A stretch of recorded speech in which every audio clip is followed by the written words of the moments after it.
1201 South Mellonville Avenue, once again home to River Rats baseball. Christian Boussier in the booth alongside TJ French. TJ, look, it is again the matchup between a powerhouse of a team and a team that's still trying to find their footing here. What can we expect from the Winter Park Diamond Dogs today?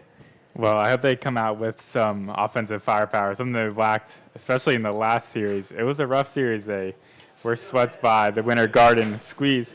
Gave up a lot of runs, 30 total over the 3-game set. And the crazy thing is in 2 of those 3 games, they did come out swinging in the first inning, put up a couple runs, but the starting pitching just really let them down. We'll get into it more in a little bit as the broadcast goes along. But, yeah, it looks like we're about set for first pitch here.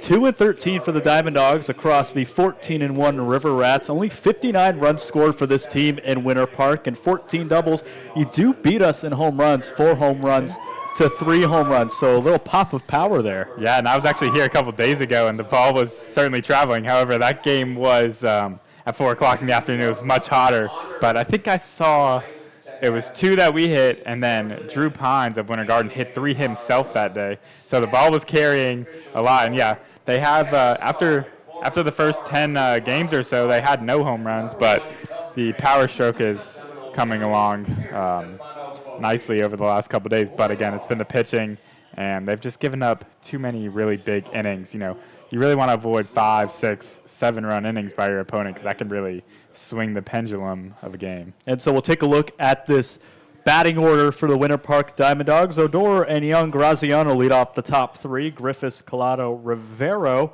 round out towards the 6th hole, and then Marcewicz, Espilat, and Fosnow and Simo to round things out. So really, good contact all throughout the order. They just got to be able to handle these, tougher pitches to hit. Yeah, and again, as you said, kind of a team still trying to find their footing, their offensive footing, especially these lineups are usually pretty different each day. I'm sure that's not something that the River Rats implement, or maybe they do, but I can imagine there's some more stability with some of the River Rats players and where they will be hitting each day. Yeah, and it'll be Austin Waring on the mound for the River Rats, a 1.28 ERA this season. He's got 2 walks and 6 strikeouts through 7 innings and a 1-0 record. We've seen a lot of Waring, and his outings have been sort of hit or miss, quite literally, either walking guys or letting off some hits. So it's going to be interesting to see how he evolves through this game against the Winter Park lineup. Yeah, I know Dora, the leadoff hitter, he had a nice doubleheader the other day. So he is rewarded with being in the leadoff spot. On a beautiful day in Sanford, Florida, the rain finally stayed away and allowed us to play here. Waring, the left-hander, comes set. And his first pitch, he kicks and deals. Finds the zone for strike number 1, and we are underway on Odor. And you look at the Rats, a little bit different of, a defensive order today. You got Lopez sitting in right field as he swings through that one, as opposed to his normal first base. That is Dawson Harmon at first base, and a new face here at second base, Ruoko, who has made his debut here tonight at second base. Good. Interested to see how he'll perform, and honestly, I'm very interested to see how all the River Rat players perform. I know we played you guys, I think it was the second series of the year. Believe you got the best of us there, but you guys are on a roll, so I'm curious to see if you can keep it put together. Slow roller down the third base line. That sends Puckett running in. He'll make the grab, but he is safe at first with no throw. Because 12 wins in a row, it doesn't matter at any level. That is impressive, especially I feel like here in the Florida League where it is a good competitive balance between teams. You guys have just continued to, I guess, flex your muscles a little bit. A lot of stamina in this River Rats lineup. They, can show how long they can go. A lot of extra inning games, a lot of games that have gone later than I think their pitching staff may have liked them to, but that's just due to the offense being so productive at the plate when they're down. And that teaches, resilience. Baseball's also a battle of attrition sometimes. So those later games or those games that have higher inflated runs can really tell you a lot about a club. Waring faces Young, who's 11 for his last 26 with a 4.23 ERA and 5 RBIs. A good run producer for the Diamond Dogs as he swings and misses on strike 2. No, you're absolutely right. Young has been a treat to watch. He seems to put it in play hard. Yeah, pretty consistently. He's fast. And, yeah, just one of their more productive hitters. Already in the 0-2 for Young with a man on first base. Waring fires and gets him to swing and crack this one to second. He can't get a glove on it. And into right for a base hit. Lopez there to pick it up. Back-to-back hits for the Diamond Dogs and an early showcase of offensive ability here. We kind of saw that in that first series we played them too. Yeah, no, again, as I mentioned, they have had a couple games where they've been able to put up decent numbers early in the game. I know you had mentioned the Snapper series. They ended up going up 6-0 through the first 2 innings in one of those games and let it just get totally away from them. They ended up losing. So they've shown the ability to put up runs early in the game. First pitch from Waring to Graziano is outside. And you look at, of course, we'll see pitching when Winter Park actually steps up to pitch. But you look at defensively, Winter Park, they could score those runs, but they can't, keep that insurance there. They walk a lot of guys, and I think that's where that Winter Park team really starts to struggle. They're able to punch him out at second base and get the leading runner. Yeah, and again, it's things like that, just little fundamental things sometimes, like shooting yourself in the foot, kind of self-inflicted wounds. Looked like Odor was really dancing far off the bag, and the pitcher just nabbed him right off. One away here in Sanford as the pickoff attempt proved successful for Waring. And he misses the zone for ball number 2.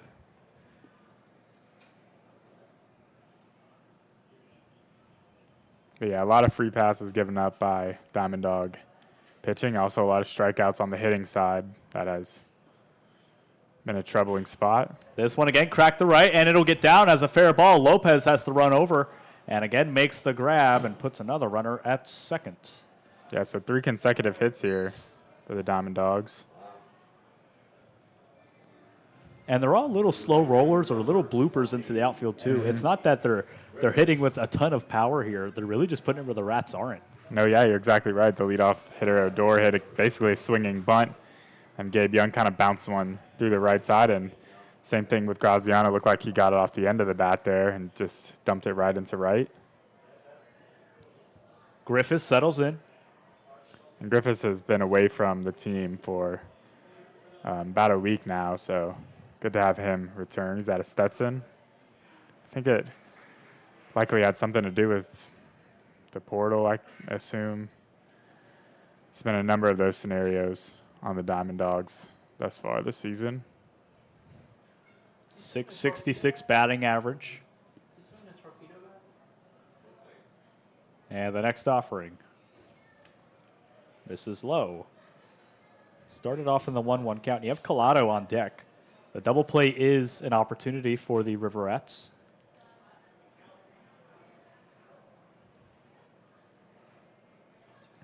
We're trying to get out of a pretty scary situation this early in the game as Waring fires and misses inside. 2 balls and 1 strike.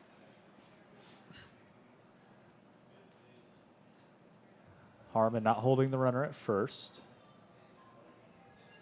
Man at second looks a little shyer now that I think he saw his buddy get thrown out there. He's like, hey, maybe I should hang out by the base just a little bit. And play it safe, keep the runner in scoring position as Waring fires, and it's fouled back. Yeah, you're exactly right. Getting picked off like that will certainly make the other runners a bit weary. Safe to say that they are wearing. Yeah, a little bit. 2-2 pitch to Griffiths. Waring comes set. Checks second, and he'll take another look before firing home and gets him to pop it up. Khalees takes a peek. It sends Mock back to the track and makes the grab. The runner will take off from second. It's cut off by Rucco and will hold the runners at the corners. So still a scoring opportunity for the Diamond Dogs. That was a deep fly ball to Mock. That wind is kind of blowing out towards center field, kind of trailing towards right field if you really take a good look at it. Yeah, but it doesn't look like that much wind. Again, when I was here on Tuesday, the flag was blowing. and it was very steady out to left field, allowed a good number of balls carry out there. But no, as you said, still a good opportunity here. That brings up Collado, got his first home run last game.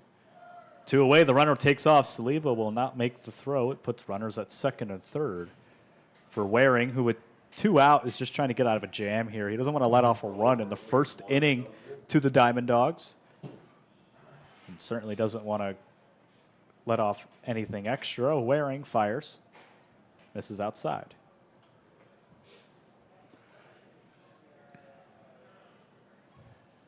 One ball and 1 strike for Waring.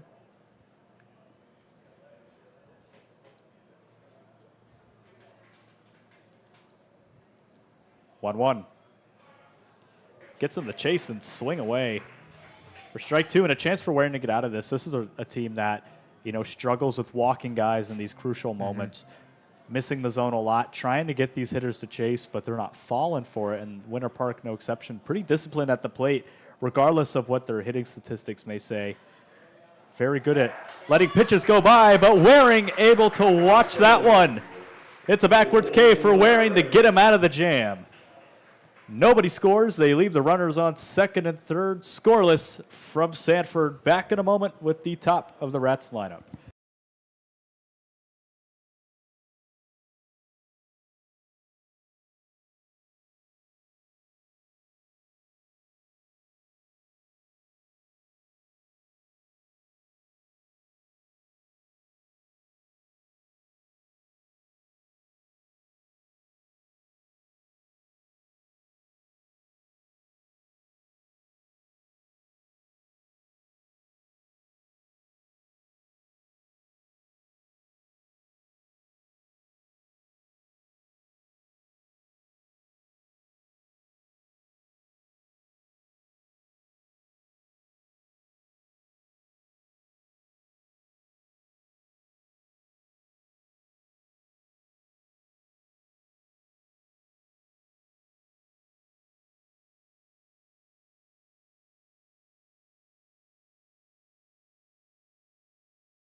Back here in Sanford, Ridley on the mound working for the Diamond Dogs, set to face this batting order with the Rats. And you look at the Rats batting order, Khalees, Puckett, Harmon, Lopez, and Mock. And that's just the top 5. Doesn't really get any easier than the King. Drake Harmon, Rucco, Saliba, and Cooper Pittman batting ninth. A lot of power throughout the lineup. They really disperse it. Luke Ridley's got his work cut out for him. Yeah, Luke Ridley, a senior out of Old Dominion, did pitch pretty well in one of the Dogs' 2 victories. Pitched 4 innings, gave up 2 earned runs, and also pitched earlier in the season in Madden, and has pretty solid numbers, all things considering, but they will certainly need him to buckle down today. First pitch to Khalees gets him to swing, and Khalees 7 walks to 5 strikeouts. That was right the first time. A guy who is pretty good at the plate with making some solid contact if he could just get it out of the way of the defense. As this one's back up the middle. Espilat makes the grab, and it gets by him. He had the glove on it just the moment and shot it up. And Khalees is on first. Yeah, so it would have been a tough play. Curious to see if that would be ruled a hit or an error, but that forced the shortstop, Espiat, I believe is the shortstop, and kind of just had to charge it and maybe charged on a little too hard, but it just caught up on him. One of the toughest plays as a shortstop, to run in on a ball that's coming at you pretty hot and to make the grab, again, just right under the glove. He faces Stuart Puckett, who's 309 this season. And against this pitcher, batting 1,000. Oh, really? Yeah.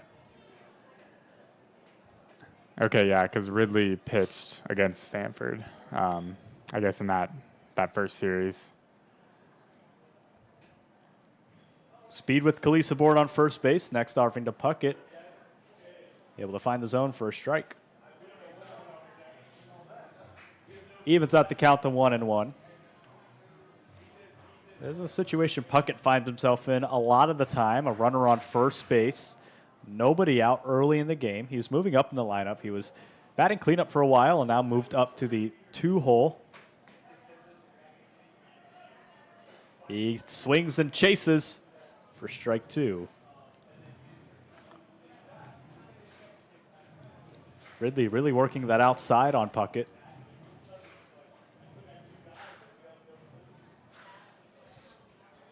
He resets and he'll go again. Khalees not showing a lot of aggression on the bases. The next pitch to Puckett's fouled back. Yeah, he was all over that one. Fouled it right back. Like Ridley tried to sneak a heater past him. So favorable count for Ridley. Curious to see what he will go to here.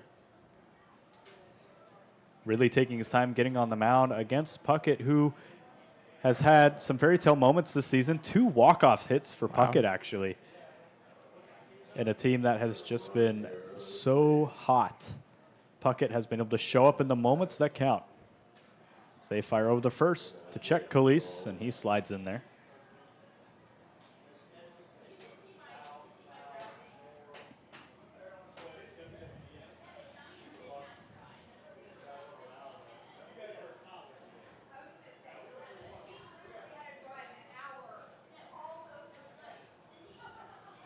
Next offering again, fouled back.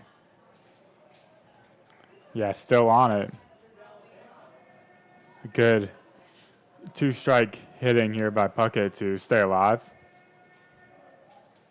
And Puckett, one of the team's strikeout leaders in the box, shows a lot of aggression at the plate. And he makes up for it in hits, but if he could just clean it up a little bit, I think he'd become more of a well-rounded player. That one takes it outside. Puckett, you see him swinging at a lot of pitches that a lot of guys wouldn't swing at. And like I said, that's purely out of the aggression to get on base.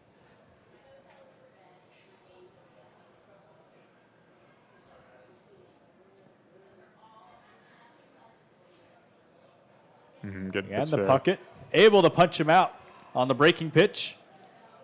Puckett could only stand and watch and strands Khalees at first base. Yeah, it looked like a big hanging curveball there. It just caught the top of the zone and kind of froze Puckett a little bit. And that brings up Dawson Harmon, who has made himself kind of the power and RBI guy on this team. He leads the team in every power category. That's home runs, triples, and RBI with 13 of them, and has 3 triples this season. Okay, so a lot of speed too.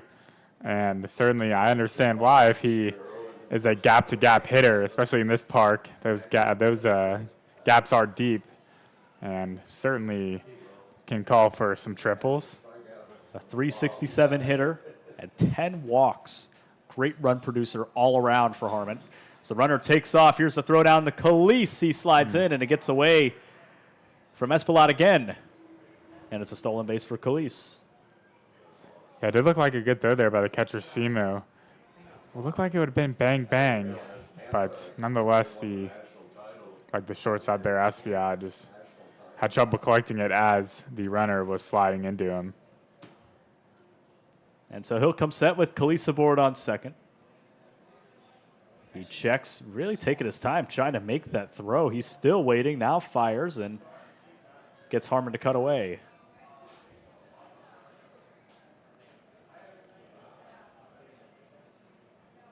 Two strikes on Harmon, who is down in the count, and an early scoring opportunity for the Rats. Misses outside. It looked like it's going to be a balk. Yeah, they're going to call it a balk and move Khalees to third base. Okay, so it's also no pitch, so that'll keep it at 0-2 count. But I did like that pitch there by Ridley. On 0-2, just keeping the ball away from the zone, kind of wasting one there. Certainly don't want to catch too much of the plate on an 0-2 count to Harmon.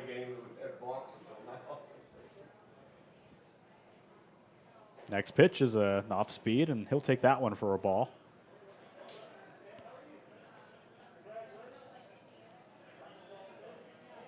Early mistake for Ridley.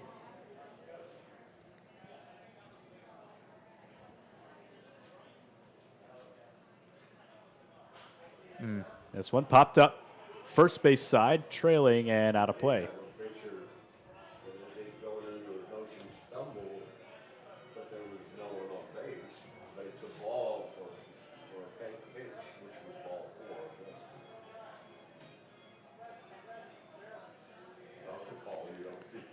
Ridley working still in the 1-2 count, trying to close it out, but they have a lot of speed, and Khalees now aboard on third base. Trying to work out of a jam, he makes it outside. For the 2-2.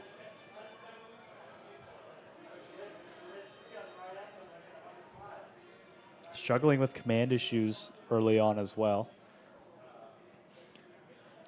Ridley just 9 strikeouts on the season, a 6.35 ERA. Yeah, walks. Just been an Achilles heel. 2-2 to Harmon. Cutaway and missed, and able to get him on the swinging strikeout for out number 2. And our 10-4 loss to Winter Garden, the second of the doubleheader. I think our starter walked 5 batters in an inning and 2/3. So, and it ended up coming back to haunt them. Brought in a new pitcher. The squeeze hitter immediately hits a bases clearing double because all 3 of those runners reached via walk. And this Winter Park lineup here, this team in general, has played some pretty close games against some really good teams. You look at that Snapper series, for instance, really good at keeping those runs aboard and, you know, keeping that game close, of course, until it wasn't, but did a very good job at keeping those snappers hits at bay. Yeah, and that was definitely the story for kind of the first few series. The last couple, the snappers certainly started off good, but in the Winter Garden series, they did get beat down pretty good in all 3 of those games, and then the final game against the Snappers was a good one, but that middle one was also, they're kind of on the verge of being mercy ruled. So it's been hit or miss. Unfortunately, just haven't been able to have, you know, one of the really strong, like, outpouring of offense type of games, and then just able to settle down really nicely on the mound and get an easy victory. Breaking pitch so close to the zone there on Lopez, and just misses for ball number 3. But yeah, it's touching on the starting pitching in last series. I want to say it was 22 earned runs given up in just the first 3 innings collectively among the starters. When the Lopez misses up high, and his first walk issued puts a man on first and a man on third. And it seems like for both these teams, the Rats and the Diamond Dogs, pitching is really just the big factor in winning or losing these games. Of course, the offense for the Rats is just a little bit stronger, so keeps us from those losses. But for the Diamond Dogs, it really just comes down to pitching. Yeah, and that's just, I feel like that's just the thing about this league is that it can be tough to pitch on, you know, any given day. And obviously the coaches are juggling a lot. I know Coach Newland over there in the Diamond Dogs dugout. I mean, it's hard to put together these rotations. Mock little blooper out towards right center and makes the grab on the run. Espilot able to make the play there, a little blooper out towards left center. And good backpedaling to make that grab. We stay scoreless, 0-0 your score. Sanford was creeping up on them. They go to the middle of the Winter Park lineup in just a moment.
Austin Waring coming out of a pretty troublesome inning in the first inning, led off 3 back-to-back singles and was finally able to escape with the strikeout and the flyout. Faces the bottom half of this Winter Park lineup. That's Rivero to lead things off. Yeah, Waring faced a little bit of adversity in that first inning, but he did get the crucial pickoff at second for the first out, and that was a big first out. Tough break base running for Winter Park because never want to make the first out of an inning at second base. But yeah, he was able to rebound nicely and get a strikeout to end the inning. First pitch to Rivero is taken for a ball outside. Waring has the velocity. He hasn't been able to find the command in his last few appearances. Next offering is popped up and out of play. Rivero is one of the Diamond Dog hitters. There's 3 of them with a home run on the season. Actually hit a leadoff homer in one of those games against Winter Garden. Yeah, that left field porch was getting abused that day. Next offering to Rivero. Outside again and makes it a 2-1 count. I mean, I'm sure you've seen it, but like the flag out in center, it was just completely sprawled out. Its Its wings were totally showing, and it was obvious it was going towards left field. The wind certainly changes a lot here, especially being so close to the lake. I think you get just a ton of different wind patterns here. At the beginning of a game, it might start blowing out to center. Towards the end of the game, it might be blowing back out towards home. You really just never know. See, there it goes. It's blowing out to left now. On the 2-2. Fills it up.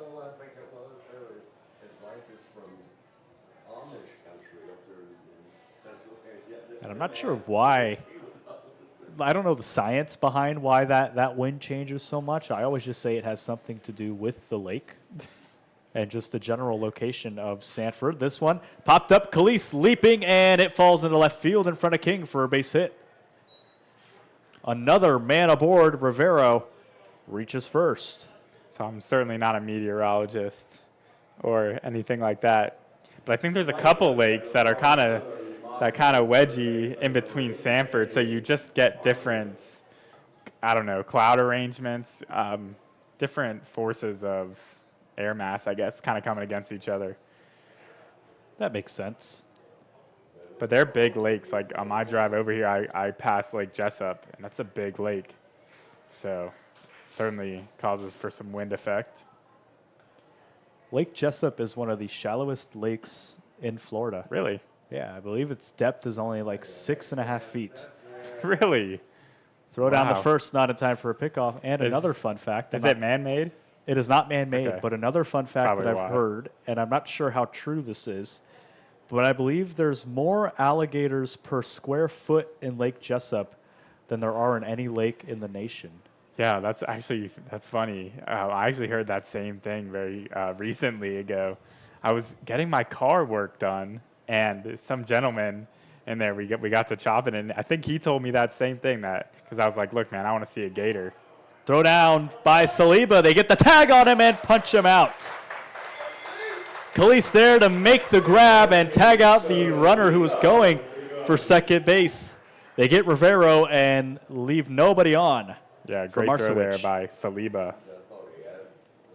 But what's funny about that also is when we had first started doing this internship and we had met or whatever on one of our trips here, after I went to Lake Jessup just to walk around, like really, really pretty scenery. Didn't see anything though. And in the back of my head, I was thinking too, I was like, man, I really want to see one. What if there's just, one lurking? But maybe if I go back there again, I'll have to keep my eyes peeled harder. If you go at night, I've heard that's kind of when they're mainly out and about. During the day, it's hard because you have boat activity and whatnot. This has popped up right side, out of play.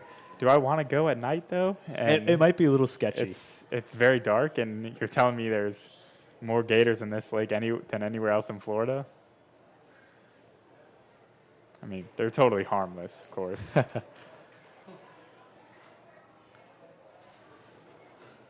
Waring with the 1-2. Misses the zone. Down low. He's sort of been missing low and high, low and outside around the strike zone today. Yeah, and the batter Marcewicz has struggled a little bit with the strikeouts. 15 through his first 38 appearances. Gets him to swing and strikes him out for strikeout number 2 on Marcewicz. There are 2 away. 387 on base percentage, 887 OPS. And Espiat actually returning to the team. Took the day off, not by choice, but some misconduct with the umpires led him to have a day off. Espiat fires one right side, and once again out of play.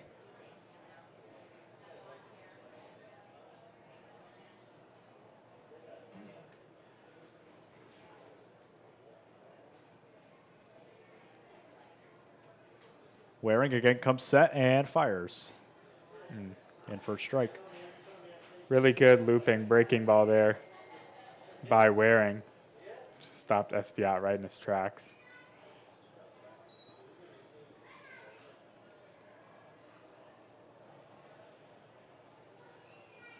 The next offering gets him to swing and miss. And that'll end the inning on another strikeout. 3 strikeouts total for the River Rats. Waring able to get them when he needs them. Still scoreless to the bottom of the second.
As the wind once again shifts back out there in center field, Cameron King will lead off in the scoreless matchup so far in the bottom of the second between the Diamond Dogs and the River Rats. King watches his first pitch for a ball. Yeah, Luke Ridley out there again. Had a couple strikeouts in that first inning. Again, like I've said, they need a strong outing from him if they want a chance here. King watches another pitch for strike number 2. And already stuck in the 1-2 count for King.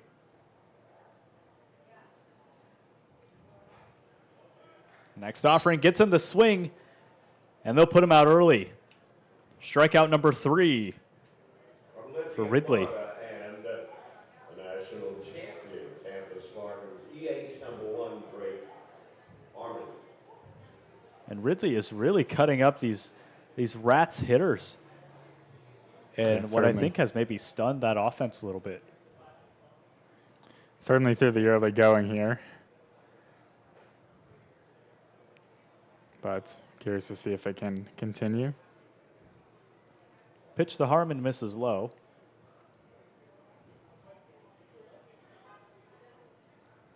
And again, watches a pitch inside for strike number 1. But baseball can be a simple-ish game. If you're just getting ahead in the counts, not walking many batters.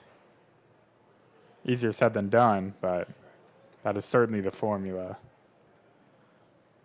This is the second game that the Rats have played where they haven't exploded like we've seen throughout the season. It's really become, like I said, a slower burn for the Rats as the season has progressed.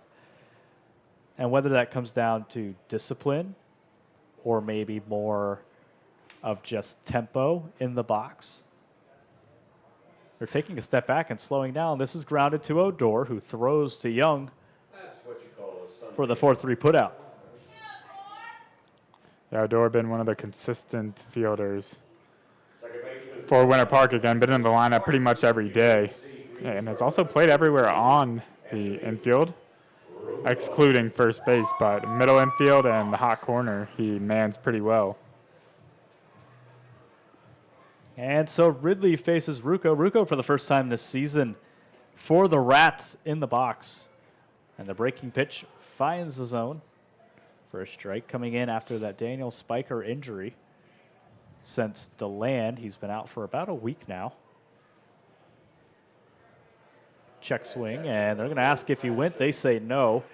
And evens out the count to 1-1 on Ruocco. Joins the Rats at a pretty hot time in their season, to say the least. For sure. Breaking pitch, again, for strike number 2. And they say hitting is contagious, so for Ruocco, I'm sure if he sees some of the men before him get some hits, that'll make him feel more inclined. Pitch misses way outside for ball number 2 and to even out the count. When you were playing, did you ever face a knuckleballer?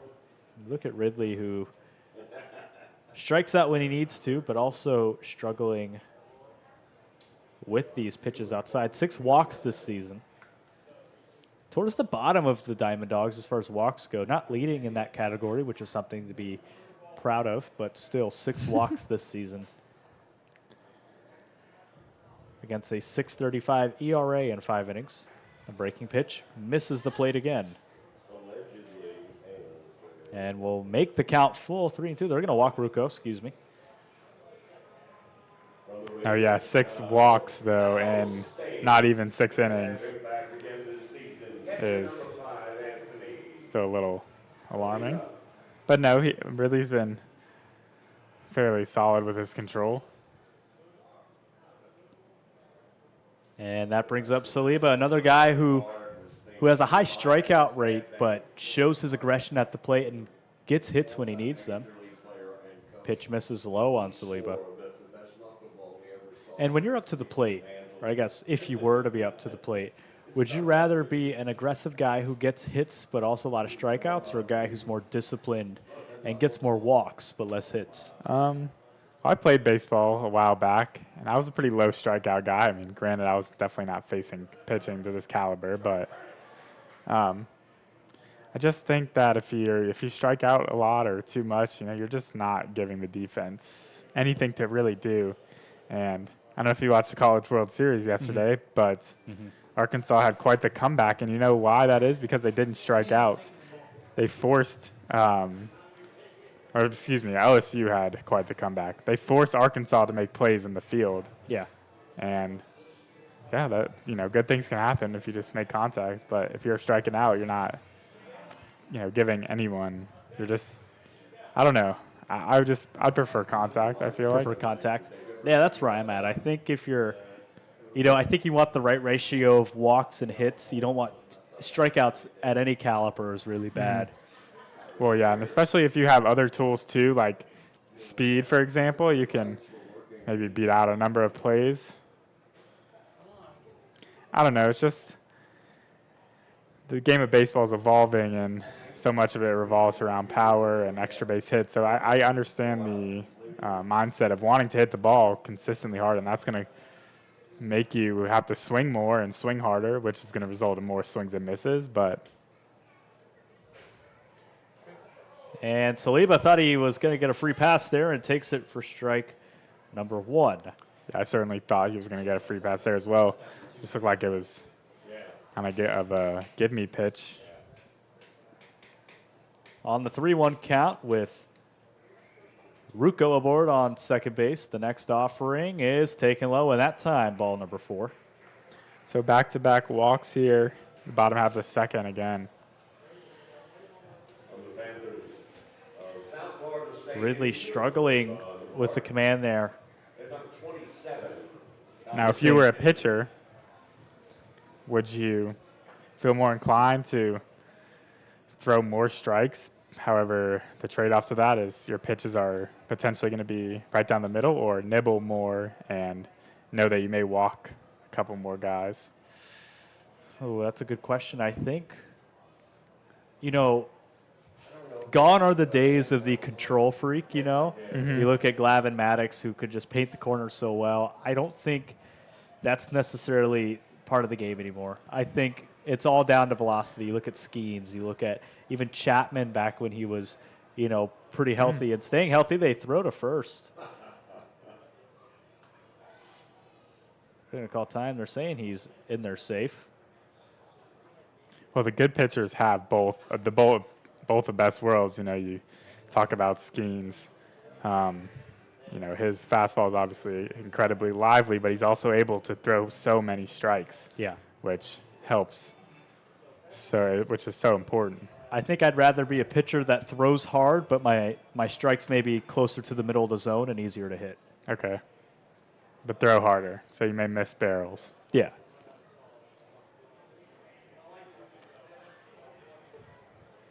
For Cooper Pittman, a 161 hitter is certainly looking for a pitch close to the middle. That's where he's been hitting the best this season, is pretty close to the middle. He's not chasing a lot of pitches and getting them to go the other way. He's only 5 for his last 31.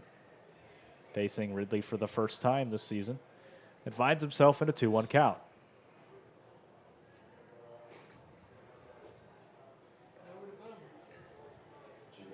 Missed again from Ridley and makes the count 3-1. Again, set up for what could be another walk for Ridley. Nobody warming up in that bullpen either. Braden Calise, the leadoff man, aboard on deck. That finds his own first strike, and now in a friendlier 3-2. And a chance to close out Pittman.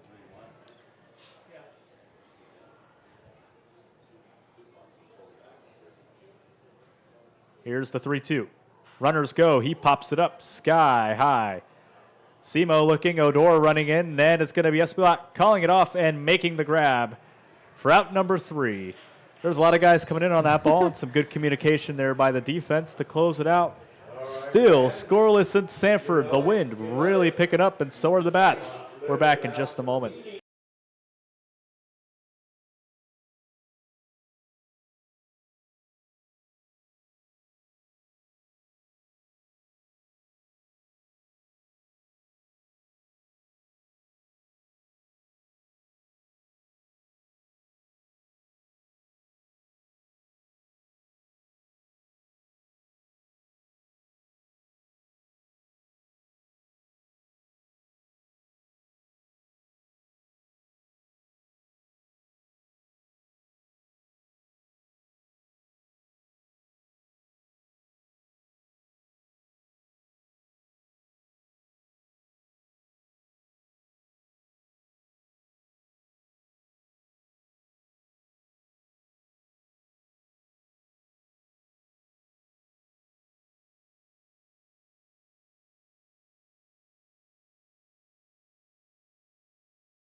New on the mound for the River Rats, Jacob Regal. Get things in relief early in this game, early in the top of the third, and already a call to the bullpen. Regal, a 5 ERA in 3 games and 9 innings. He's got 10 strikeouts and 13 walks. He's let off 9 hits. And that's, again, a comparison to last season, 461 on the season in 13 innings. So already creeping up on his numbers from last year. Regal fires, and the first pitch gets him the swing. Yeah, again, a little curious to know as to why Sanford took out their starting pitching. Is that something that they usually do within just a couple innings? I mean, I thought Waring was pitching pretty well. It's the ground ball to second, throw to first in time for out number 1. As far as pitching goes, Sanford has a pretty interesting strategy behind it. They will go through multiple pitchers a game if it means that they can get out of these jams. You know, if So they playing the feel like- matchups, kind of. Yeah, if they feel like a pitcher is struggling, whether or not he's been in the game an inning, whether or not he's been in the game even a quarter of an inning, if they feel like he's going to struggle, they will take him out and kind of soften the blow. Yeah, and I was going to read off because the book is closed on Waring, 2 innings. They give up 4 hits, but got 3 strikeouts, gave up no earned runs and no walks. So I thought he certainly pitched pretty well despite giving up those hits. Brings up Simo. The first time against Regal, watches a pitch in the zone for strike 1.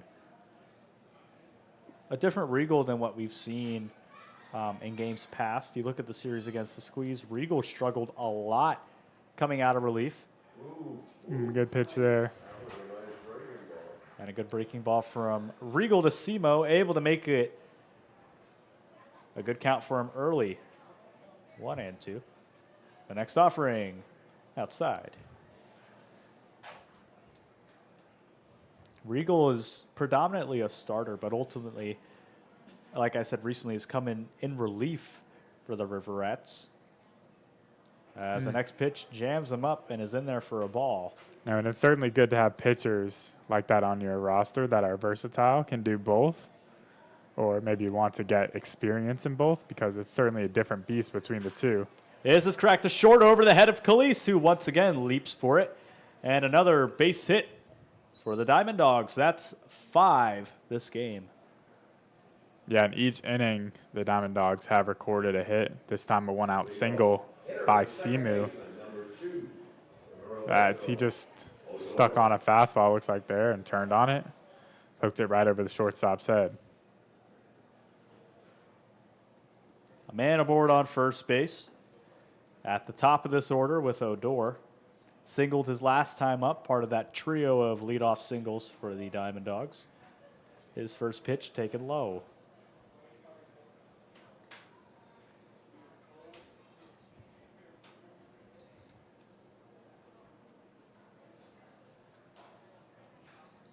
Again, fouled back. That's the second single we've seen hit over Khalees' head, dropping into left field. They're not putting a lot of power on them, not making these huge barrels on the ball, but putting them right where they need to. But a couple base running blemishes for the Diamond Dogs here in the early going again. First out of the second inning was recorded via caught stealing. The first out in the first inning was due to Odor being nabbed at second base by getting a little too over aggressive on the lead. On a 2-1 from Regal, who comes set. The man aboard on first. He won't check. He fires, and it's fouled back.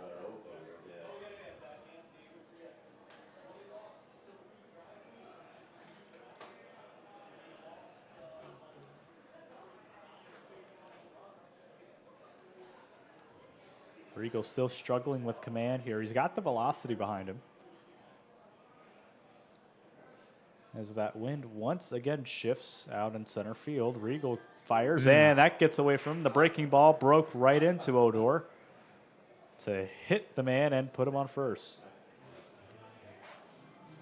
Yeah, it looked like a curveball or a slider there that Regal was just not able to control fully, and it kind of tailed away from him. You look at his arm slot compared to that last few pitches he threw, way outside of himself too. Didn't have the release point he wanted on it. Young is also 1-for-1 today with a single back in the first inning. Yeah, recently recommitted to the University of West Georgia. Went to Jacksonville State before that. So congratulations to him. His pitch is in for a strike. Was he in the portal? He was, and that caused him to miss a couple of days. So This Winter Park team. have your players not been kind of jumping in and out, or we have anything they've noticed? We've got a couple players in the portal, but nobody has really gotten any bites quite yet. That one gets away from Saliba, who's able to hustle back and keep it in front of him. The man who is like a brick wall of a backstop there, able to just put his body on the line, jump in front of these pitches that get away, and keep him in front. Such an important quality out of a catcher. And if you're going to sacrifice a little bit of offense for premier defense, you certainly will take that every day. 1-1. Hit the other way and foul. And then you just have some catchers that can really do both. I look to MLB right now, and Cal Raleigh, what he's doing with the bat is just incredible. He leads the league in home runs with 27. As a switch hitting catcher, I mean, that's like premier productivity. He plays defense every day back there. That is a real gem. That is certainly what they see in Anthony Saliba, who is underrated, in the eyes of maybe some casual viewers here. They don't see exactly what Saliba does other than block the ball, but he is protecting the team from runs. Absolutely. He is stopping people from getting on base, stopping people from scoring or reaching extra bases on wild pitches. And I don't know if we have defensive runs saved as a statistic here in the Florida League, but I'm sure that would attribute to his worth as a player. One away, two men on, the 1-2 from Regal. Taken outside. But Cal Raleigh, again, last thing I'll mention about him, he could probably not hit a home run for the rest of the season. It's June 19th, and he would likely lead the catcher position in home runs. Wow. Yeah. The next closest man has 14, and he has 27. This is outside. Regal again struggling with command late in the count, runs it to a 3-2. A pretty typical storyline for Regal. He'll get the 2 strikes up there and then walks him back to a 3-2.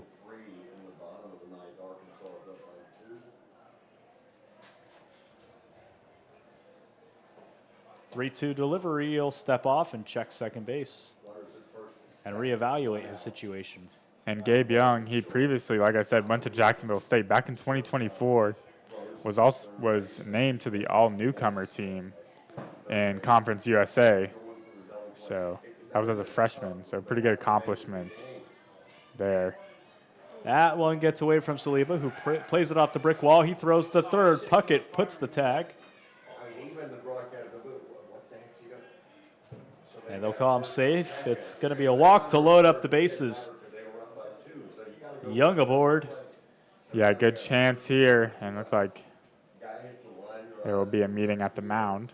Here comes assistant coach Nick Goody. A good chance here for Winter Park to scratch across a run. On an early relief appearance from Regal and an early mound visit by Nick Goody shows maybe how short that leash is really getting for Regal, who has just been struggling in these relief outings. Bases loaded and one away. If you're Nick Goody, you're thinking, all right, what do I need to tell Regal to get him back in this good headspace? He led off, with 2 strikeouts here, if I'm not mistaken, and now has struggled, walked them back, let off a couple walks. You really just got to say, look, go back to throwing strikes. No reason to mess with the breaking pitches as much. Focus on what you know and what is true, which is, your fastball, which has some good velocity on it and some good command. Yeah, and that first out was via ground out. But then after that, single and then 2 free passes. So, yeah, as you said, just get back to what you know and, rely on that fastball for strikes and again, allow the hitters to put it in play, you know. And, I mean, there's a chance for a double play. Here's there's a force at any base, but it looks like the corners will play in a little bit. Puckett and Harmon move into the infield grass. The first pitch is another breaking ball that misses low on Young. And Graziano, who is up to the plate, already in a 1-0.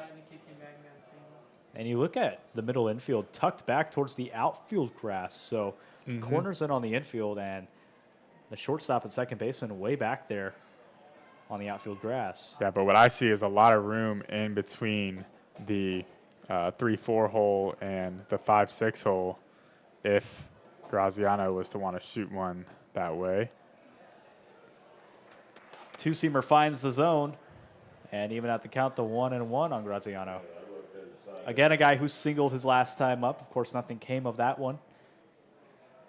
So they left the man aboard. Here's the 1-2. Gets them to cut away and miss for his first strikeout of the inning, and a crucial one. Yeah, really good slider there. It looked like just got to the outside part of the zone, and Graziano, nothing he could do about that one. But a big strikeout there by Regal. And so after that strikeout by Regal, it brings up Griffiths with the bases still loaded. Saliba keeps that one in front of him for ball number 1. Yeah, Griffiths, again, like I said, he was out for about a week. Plays his collegiate ball at Stetson, had a good year this year. Popped up, right side, out of play. Hit 4 homers with the Hatters, 9 doubles, 23 runs scored in 47 games. It must be nice for him to go play, you know, the DeLand Suns back at his, not necessarily his home stadium this season, but his home for most of the year. I don't know if he was there when we were there, our one game. Pitch misses low, and I did miss a little inside, but it's a really good breaking ball there. Regal, the 2-1. Misses outside. Okay, so hitter's friendly count here for Griffiths, 3-1. Nowhere to put the base runner, or put the batter, excuse me. If you're 2 away. Griffiths, you have to be keying in on your pitch here. 2 away, bases loaded for Regal. The 3-1 pitch is popped up and out of play. Looked like that was his pitch, but just fouled it back. A little early on that swing, a little under that ball too. You look at where that barrel was located going through the zone, just under that pitch, and got it off the tip.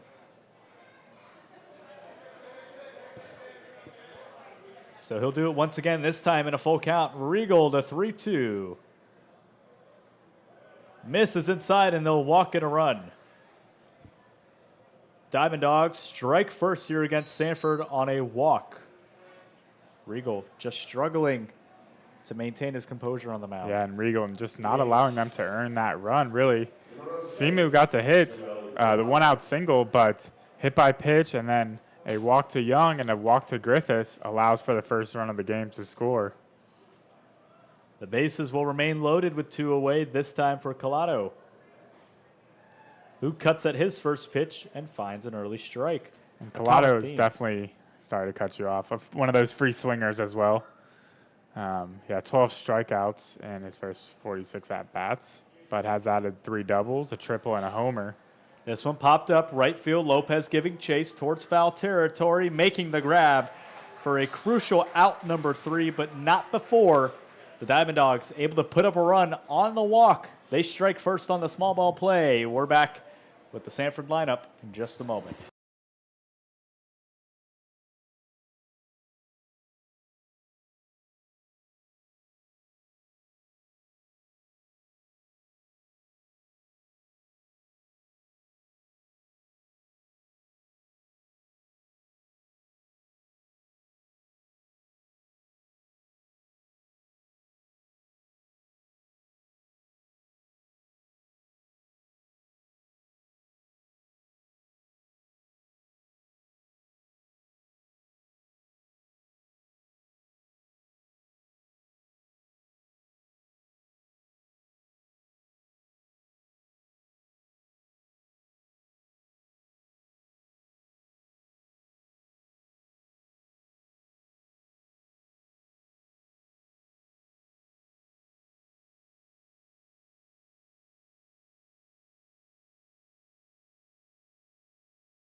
Beautiful Sanford Memorial Stadium on what is a beautiful Thursday night baseball. We're so happy to have you with us.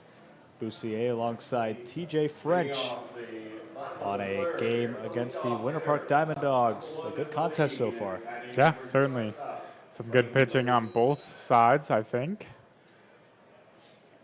Braden Calise to lead things off for the River Rats in the bottom of the third inning. Singled his last time up. And just getting ahead of batters. That's what I've liked here from Ridley. Again, Ridley out of Old Dominion. So has his feet wet in some Division One. And already down in the 0-2 for Calise. Ridley is just working that zone so efficiently for the Diamond Dogs. It seems like he's starting them off 0-2, regardless of whether or not he walks them or lets off a hit. He is really pounding the zone. 0-2 gets Calise to swing and pop it up right side. Odor calling it off and catches it right behind first base for out number 1. And we've seen a couple good plays of communication by the Diamond Dogs to end last inning. We saw the shortstop Espiat kind of call everyone off, so it was his ball. That time it was Odor. And when you're playing with teammates that you've only been playing with for a couple weeks, those plays are really interesting because sometimes things can get lost in the shuffle, and the last thing you want is for that ball to end up dropping on, which should be a routine out. Puckett on his first pitch, lofts one the other way, left field to the track, and ranging over to his right, Rivero making the grab at the warning track. Yeah, good play there by Rivero, kind of that slicing ball by the lefty Puckett. And as we can see, that flag is really blowing towards that left field. So imagine that was a tough catch for Rivero. The ball was tailing away from him and getting closer to the wall. Back-to-back flyouts for Ridley on the F4 and the F7. And a chance to get out of this inning early. He's got to face Harmon. Two-seamer, first pitch in for a strike.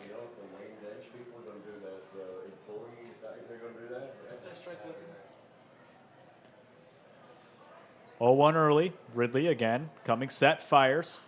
This And time the Harmon best- sends one the other way. The best words from a broadcaster, especially a baseball broadcaster, is the first pitch is in there for a strike.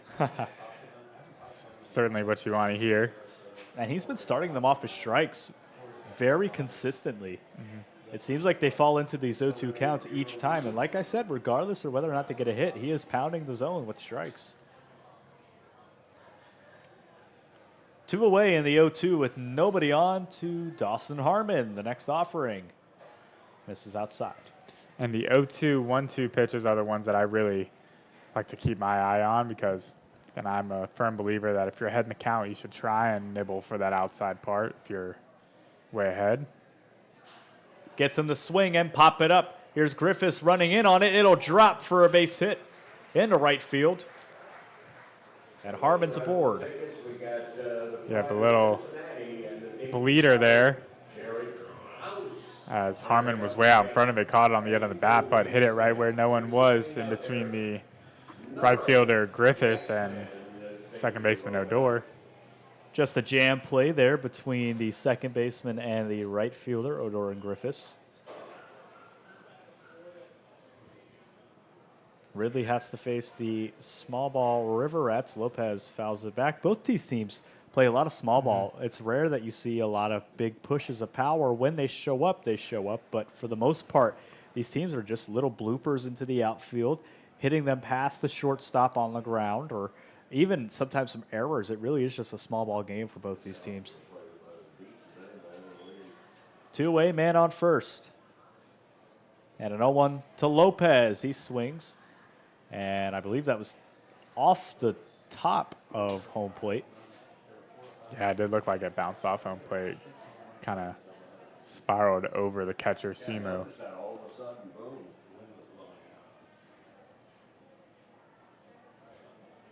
And now deuces across the board.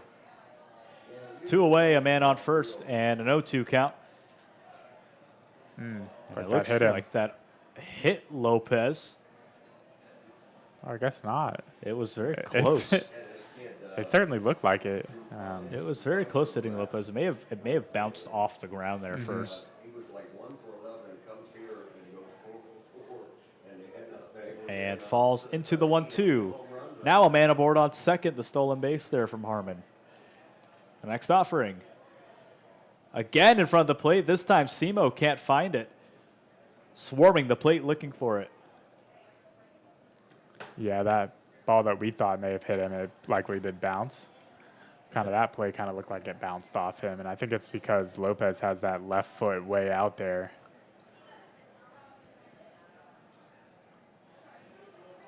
On the 2-2, Lopez swings and fouls it back. You look at his batting stance. You see a guy with a lower stance, crouched position, able to get that bat speed in and drive that ball. But that comes at the expense of, a higher strikeout rate. Again, one of those guys with a high strikeout rate. It's a little non-traditional. I was always taught to have your front foot behind your back foot, or in front of your back foot, excuse me. But some guys prefer to be more open towards the plate. I know a big example of that is Giancarlo Stanton. He's just way out there where his front foot is way behind his back foot. Allows some hitters to hit, see pitches better, so I certainly understand. I think it all comes from where do you harness your power. A lot of guys feel the power lower in their core as Lopez watches a pitch outside. So, if Lopez feels the power lower in his body, he's going to lower that stance just to really, get that feeling. And no, yeah, you're absolutely right. He's certainly leaning on that back kind of leg, hip area in that crouch stance. On a full count pitch from Ridley with a man aboard on second. He swings, able to get ahead of one, but right to Odor, who fires to first for the 1-2 hit 3 inning there. They only let off 1 hit. It is 1-0. Diamond Dogs still leading from Sanford.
Diamond Dogs leading the River Rats 1-0 in the top of the 4th inning now. Regal working from the windup and throws behind him. And this team showing flashes of speed and some on-base percentage threats, a few hot bats, but really lacking consistent offensive production and power. They really are starting to focus on reducing strikeouts and some timely hitting, coming into this mix. Absolutely, and like I told you a little before the broadcast, 14 strikeouts in a 7-inning game. It's just a little bit too much. And they are just trying to find their footing still. So we are coming up on, close to 20 games this season. This is a ground ball to Calise, who takes the second, now fires to first for out number 1. A really strong throw there by Calise. It's a good hop for him, but kind of in the hole area, and he fielded it cleanly, took his time, and delivered a head-high strike there to the first baseman. He's been doing pretty well at, slowing down that entire, 6-3 put-out play there. A pretty routine play for a shortstop, but doesn't want to rush himself on that throw, taking his time and, getting his footing down before he lobs it over to first.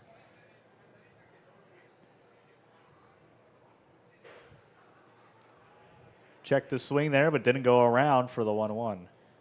And as you mentioned, how it's almost 20 games through this Florida League season. I think we're at 15. But, yeah, that's why the last series for Winter Park was so crucial. It was against Winter Garden, who was 3-9 entering the series, but left the series 6-9. And Diamond Dogs were 2-9, or 2-10, left the series 2-13. So a big difference there in getting swept in a 3-game set like that. Regal, a good breaking pitch to get him looking. Marcewicz could only hope and wonder, man, what just happened to me? Yeah, that breaking pitch, started way up high and dropped into the zone. That was a great breaking pitch there. And 2 quick outs. Espaillat will come up 0 for 2 today. Little sword there by Espaillat. Could not hold back the swing. He's got 1 home run this season. He contributed to the 4 total on this Diamond Dog squad. Again, one of those guys who shows flashes of power on this team. Yeah, he had, I think that homer was against Orlando Snappers, and he actually had 3 consecutive games with an extra base hit. He sends this one the other way. That sends Lopez towards foul territory. The hat comes flying off, and it'll land just outside of that bullpen fence. Yeah, good attempt there by Lopez. He covered a lot of ground. And if that ball did stay in play, he might have had a chance to catch it. Lopez showing his range out in right field. A guy who predominantly plays first base, but with some defensive mix-ups and kind of switcheroos here. Showing his actual speed there. And right, they get him to chase and swing for the strikeout for Regal to end the inning. 1, 2, 3. 2 strikeouts in the 6-3 putout. Keep this game 1-0 from Sanford.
Back here in Sanford, still a 1-0 ball game late in this contest. We've reached about the middle point of this game. TJ, what are we seeing out of both these squads? Well, yeah, I think it's been a lot of good pitching. Again, the River Rats riding a 12-game win streak, which is remarkable, but only 2 hits thus far through the first handful of innings. And I think we've really seen a balanced effort on both sides. Good defense, a lot of strikes, except for the 1 inning that allowed for Winter Park to score 1 run. Other than that, it's been pretty clean baseball on both sides. Ridley working well into this game now against Dawson Mock, who, he got to fly out to the shortstop his last time out. And on the 2-0, watches a pitch for a strike. Dawson Mock is just a walks machine.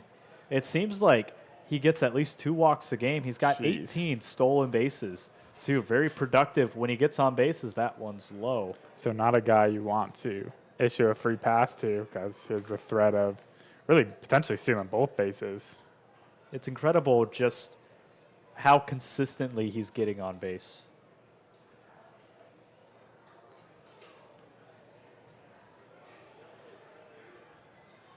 Next pitch to Mock, gets him to foul it off. Wow, look at this down here as these kids are walking by. A couple of Braves shirts. Oh, yeah. They know it's Braves country down here. You know, I think the Braves fan base kind of stretches out towards Jacksonville. If you look at a map of Florida, I think it kind of cuts off this East Coast part and wraps around out towards the Everglades. But once you get to Miami, it turns into Marlins territory, and then the rest is Rays territory. Meanwhile, Dawson Mock goes down swinging for a early inning strikeout. Yeah, 4 strikeouts for Ridley. Had the 2 walks back in the second, but other than that, we've only given up, a couple of hits and 4 strikeouts to go along with it. It brings up Cameron King, the speedy outfielder who shows flashes of contact when given the opportunity, but for the most part, another guy who could draw a lot of walks, just like Dawson Mock. So do you remember what it was like, or what it's like, to come to the ballpark and not see a win? Because it's been a while now, a couple weeks. You know, I feel like that's a strong stretch of time where you're waking up and you're like, well, my team won yesterday and they won the day before. Look, you look at a team like the River Rats who only have 1 recorded win in the books. You know that second loss. You see that second loss and you think, man, that is really going to hurt when it comes across. But I think, and this is from a broadcast standpoint, I can't speak amongst the players. I know I need to keep my headspace in. Look, we took the loss. That does not define us as a team. That's absolutely not. 2 losses in 15 games. Mm-hmm. And I think if you keep that mental note of, look, we've won, 14 games in hindsight. I think it's, obvious. It's going to sound obvious, but when you have so many losses in a row, the losses do start to define your team, one after the other, because you start to see a recurring pattern of things happening, over and over. And no, I mean, yeah, you're exactly right. I mean, it's baseball. Like there's a reason no team's ever going to go undefeated, unless you're that one team in NAIA that just actually did go undefeated. They did go undefeated. I think there was 2. Was it the 2 undefeated teams that went undefeated and they played each other, or was it 2 teams with horrible losing streaks? That they played no, each I think other? it was the 2 teams with really bad losing streaks. That's what it was. That was this year. Yes. Yes, and the one team hadn't won since like 2022, and the other team it was like 2023. So multiple seasons of, it's rough days at the park. After the Kings strike out, it brings up Drake Harmon, who grounded into a 4-3. Last time, back-to-back strikeouts on Mock and King for Ridley, who is working exceptionally quick through this inning. On a 2-1. Gets him the chase and make it 2-2.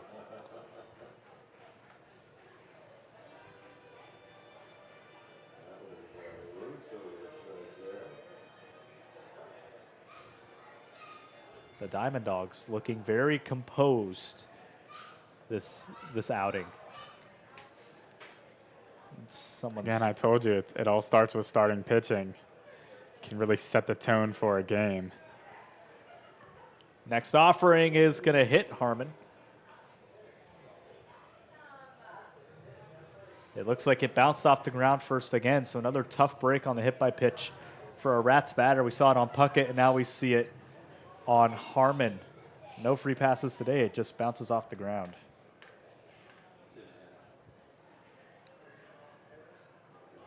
Here's the 3-2, and inside again. Harmon draws the walk. I guess it didn't matter regardless, but yeah, I do think that hit him. but would have been ball 4.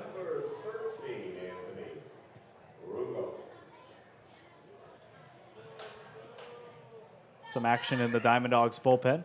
Yeah, it looks like it's Harrison Miller getting warm, or walking out there to potentially get warm.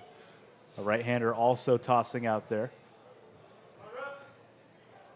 Starting to look at life after Ridley, who has gone 3.2 innings so far in this game. He's got a handful of strikeouts and really, a chip on his shoulder, holding the Rats scoreless. Yeah, but at 80 pitches, have to think this will be his last inning.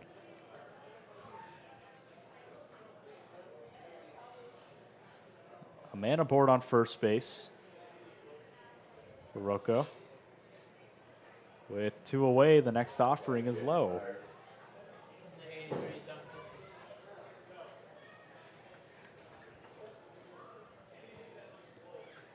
Already in a 2-0 count.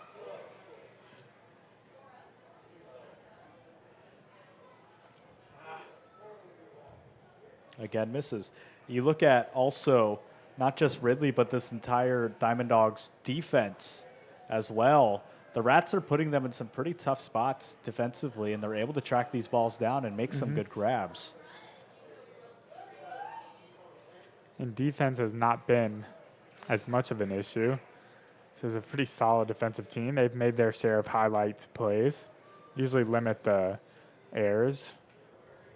But it's been a lot of shape-shifting around that infield.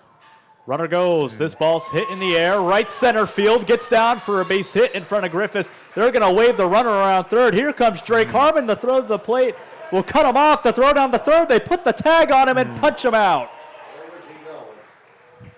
Yeah, it looked like the third base coach there got a little too aggressive.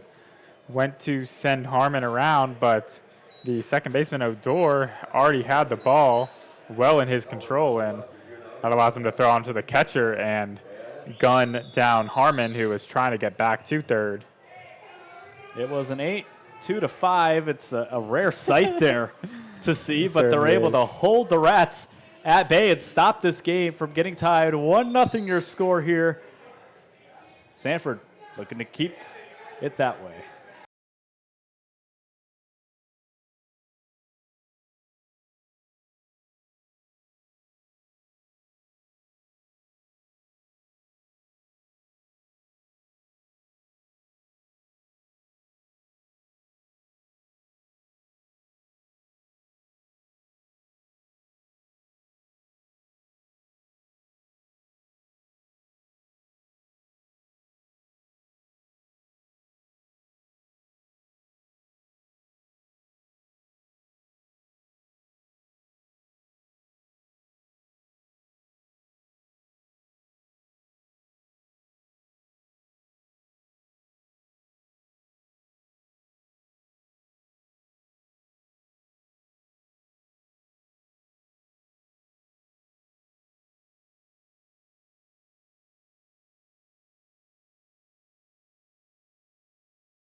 Well, the Diamond Dogs able to keep this game from getting tied on a beautiful play out there by Graziano to Simo, back over to Marcewicz to get Harmon, who was trailing off from third base, able to catch him at an awkward opportunity. And keep this game 1-0 here in the top of the 5th inning. The Diamond Dogs looking to add some more insurance to their account. First pitch in for a strike. And it'll be Connor Foss now, grounded out to second, his first time at the plate. This one swung on and into right field, drops for a base hit in front of Lopez once again. Yeah, good piece of hitting there by Foss now. Just drives the ball the other way. right over the first baseman's head for a leadoff single. That is the second base hit into right field that we've seen this game.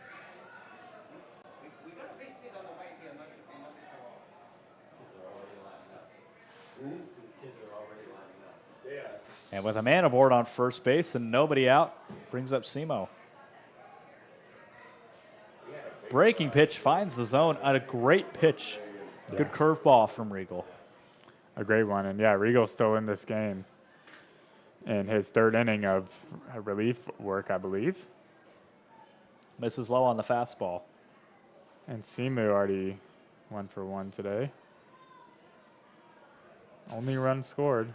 Singles back in the third.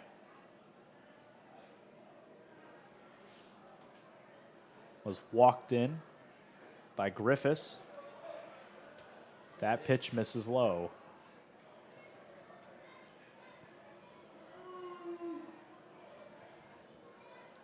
No action in the Rats bullpen as of now. Regal comes set with the 2-1. Gets in the swing and foul it back. Yeah, it looked like Simu was all over that. He smacked that foul, although just a little to the left side of that third base.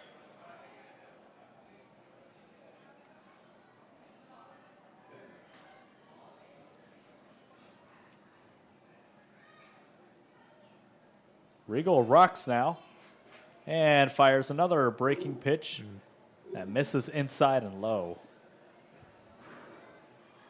Yeah, and that was inside, both inside and low. But a good 2-2 pitch there. Full count, 3-2, runner goes. It's hit right back up the middle off the glove of Regal. The runner is safe aboard on first. Like Foss now is running on the pitch, and then Simu will get an infield single there to his name. But yeah, hit sharply right back at the pitcher, Regal, who looks like I didn't have enough time to. Was ruled an infield single. Infield single for Simo. And puts 2 men aboard. And yeah, you look at how that all transpired. Again, just the small ball there. Little dribbler up the middle as he shows bunt. Saliba makes the grab. No throw. He was looking at first base.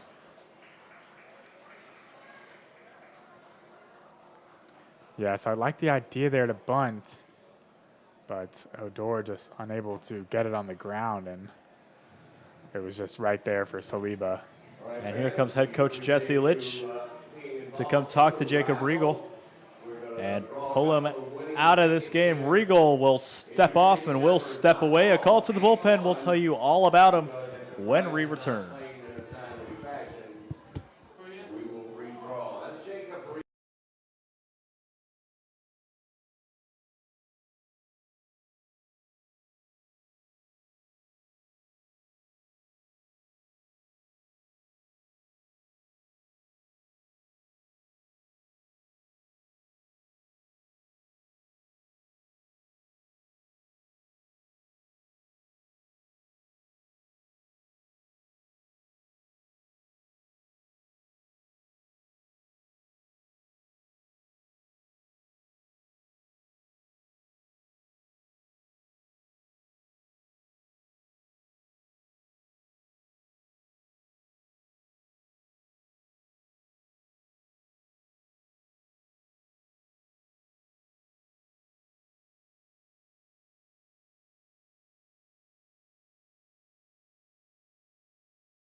We are back here in Sanford after a call to the bullpen. Trey Wheeler will come in here, the left-handed pitcher, a 10.80 ERA and 1.2 innings pitched this summer with a strikeout, 2 walks, and 1 hit. Small sample size for Wheeler, but in a crucial game here, trying to keep that win streak alive. Yeah, he's put in the game to a bit of a sticky spot, but he will face the lefty right off the bat. This will be Gabe Young, who comes up to the plate with runners on first and second. Second, as you said, River Rats like to play matchups. This is certainly one of those matchup moments. You bring in a lefty to face a lefty to get a crucial second out in the inning and potentially limit any further damage. Here's first baseman Gabe Young. Brings up Gabe Young, 1 for 1 so far today. And like you said, just playing these matchups, the left on left today.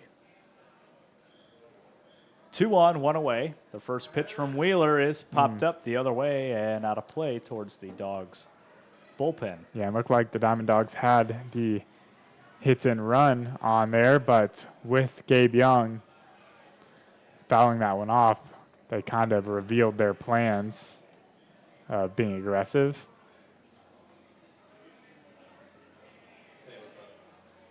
Two-men aboard. That is going to be Fuss now and Odor on first and second. This one hit the other way, and it'll drop into left field in front of King.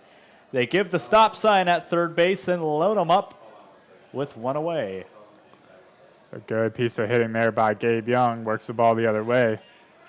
And yeah, as I said in the open, Gabe Young is really a treat to watch. Hits the ball hard consistently, gets on base as he's done all 3 plate appearances. And that'll be a good chance now for Michael Graziano, who struck out with the bases loaded in his first at-bat, I believe. First pitch to Graziano is hit the other way, past the glove of Harmon and into right field. Lopez will field it. They wave the runner around third. 2 runs will score and a 2 RBI double for Graziano. So again, another good piece hitting there, working the ball the other way. That's 3 hits in the inning, working the ball the other way. And that'll be a 2 RBI double for Graziano. That puts runners at second and third, and still only 1 away. A big hit for the Diamond Dogs. Certainly. And again, as you mentioned a couple times, timely hitting, been a bit of an Achilles heel. A couple good timely hits there.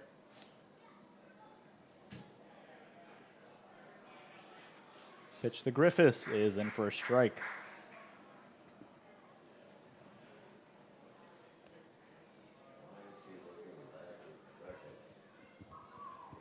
He took a peek just for a moment at the base runners. Takes a peek at second. Nobody there to hold him on. Now fires. Finds his zone again on the breaking pitch for a second strike and run the count 0-2. Wheeler coming into this game, high pressure, let off what is now 2 runs. And to come out of the bullpen, you know, it's a tall order, especially in such a crucial situation. What do you say, TJ? Absolutely. And again, I believe those runs will all be on Regal, because the first batter that the lefty Wheeler faced was Gabe Young. He's out on third now. But yeah, I mean, inherited runners is always tough to come into if you're a reliever, just because, you know, you weren't responsible for allowing those runners to reach, but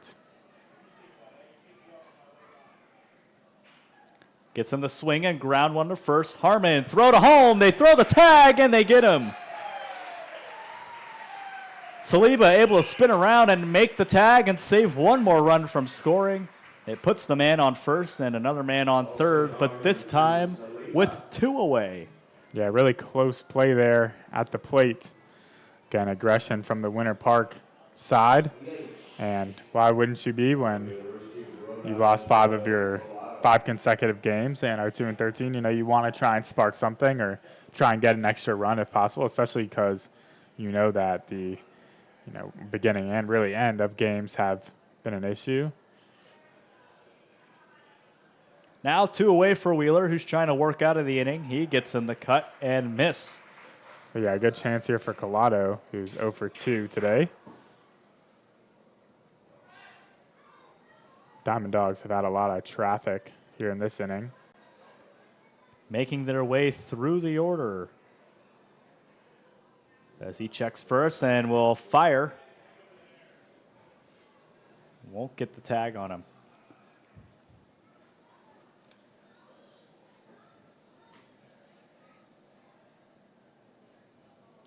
An excellent job at keeping that run from scoring.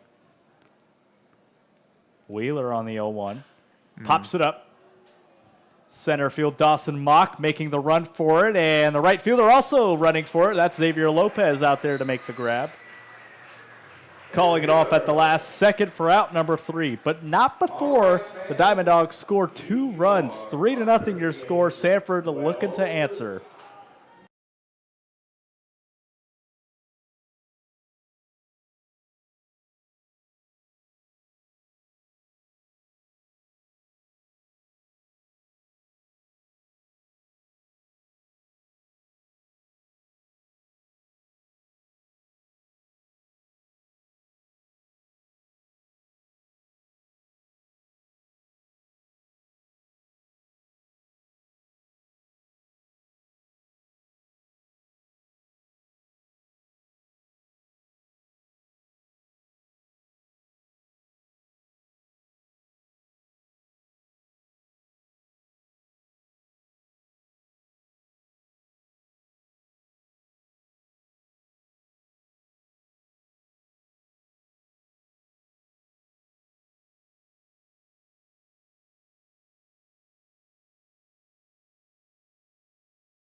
Back in Sanford on a 3-0 matchup, the Diamond Dogs starting the trail away from the River Rats. In the bottom of the 5th inning, Matthew Dimitri steps up on the mound in relief for the Diamond Dogs. A 96 ERA. That's a .96 ERA through 9 innings pitched for Dimitri. Leads his team in ERA. Yeah, Dimitri has been a pretty welcome sign on the mound, or at least as far as consistency goes. This is his 6th appearance. Has only given up 1 earned run and 9 in the 3rd inning. Struck out 7. A lot of walks, 9 walks to 7 strikeouts. But he's going to try and keep hitters off balance as best he can.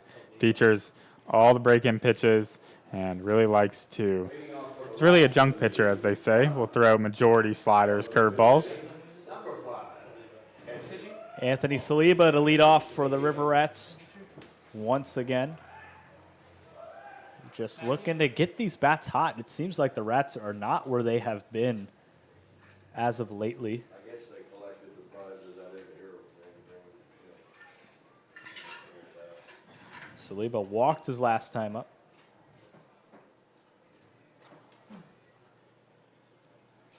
Saliba pops this one up. Second base is under it, and he'll make the grab on a first pitch fly out to get Saliba.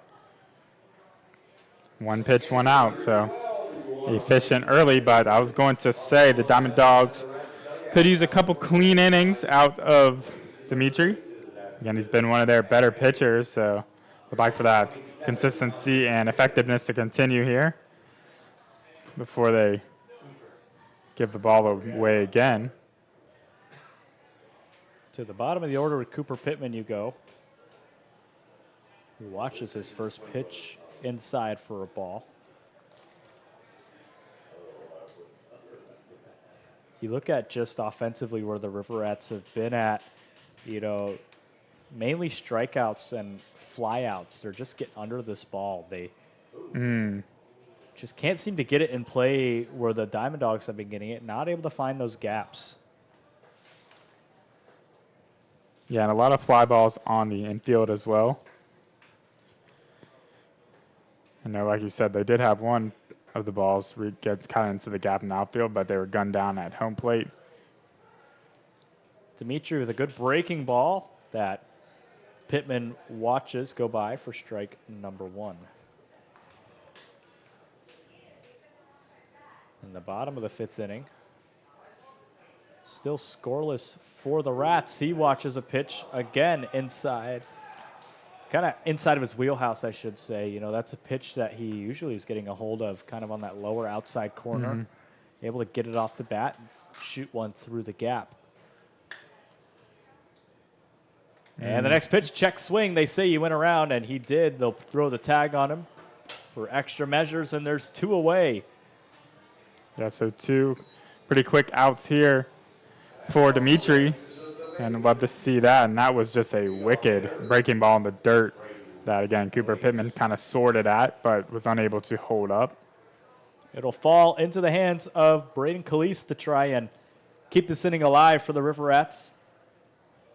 Looking for a chance to score. Dimitri misses in the dirt.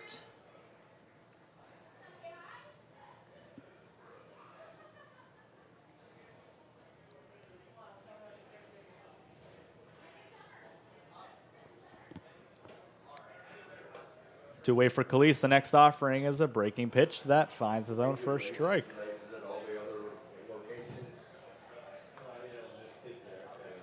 Calise already in the 1-1 count. He's 1 for 2 today with a single and a fly out to the second baseman. He popped it up. And this time he ropes one into left field and he turns on it and gets it in for a base hit. Great pull by Braden Calise to get on board.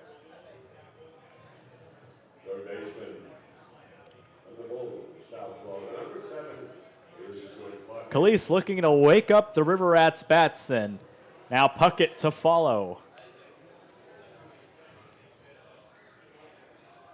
0 for 2 today. The 309 hitter has 8 RBIs. Puckett watches his first pitch on the outside upper corner for strike number 1.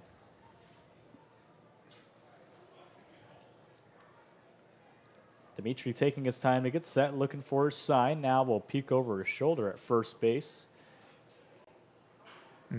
Puckett, little floater, and makes the grab. Simo with some great reaction time gets him on the pop-up foul ball that just dribbled in front of the plate to retire Puckett and leave Calise aboard on first base. 3-0, still your score, tailing off to the top of the 6th inning.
The Rats leave a man aboard on first base. That is Braden Calise, who was stranded on first after an interesting put out there. The fly out on Puckett, it was a foul ball that was popped up in the air, then bounced off the front of home plate, bounced so hard it popped back up in the air, and then the catcher, that was Simo, made the grab and tagged Puckett standing in the box. Yeah, no, really good play.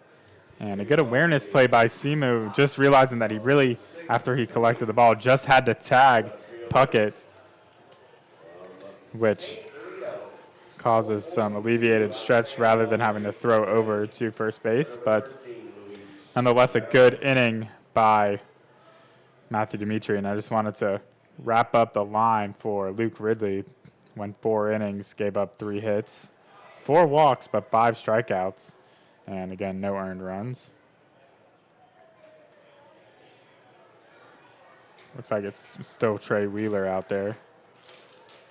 Update you on another 3-0 matchup here on the Florida Collegiate Summer League scoreboard. The Orlando Snappers lead the DeLand Suns 3-0 so far in their contest. Yeah, looks like the other game, Leesburg and Winter Garden, actually got canceled today. That pitch misses for a ball. Some good matchups all across the league. Of course, like you said, that one game between Leesburg and Winter Garden getting canceled and rescheduled, but it seems like every day there's just these huge matchups. That one's fouled away.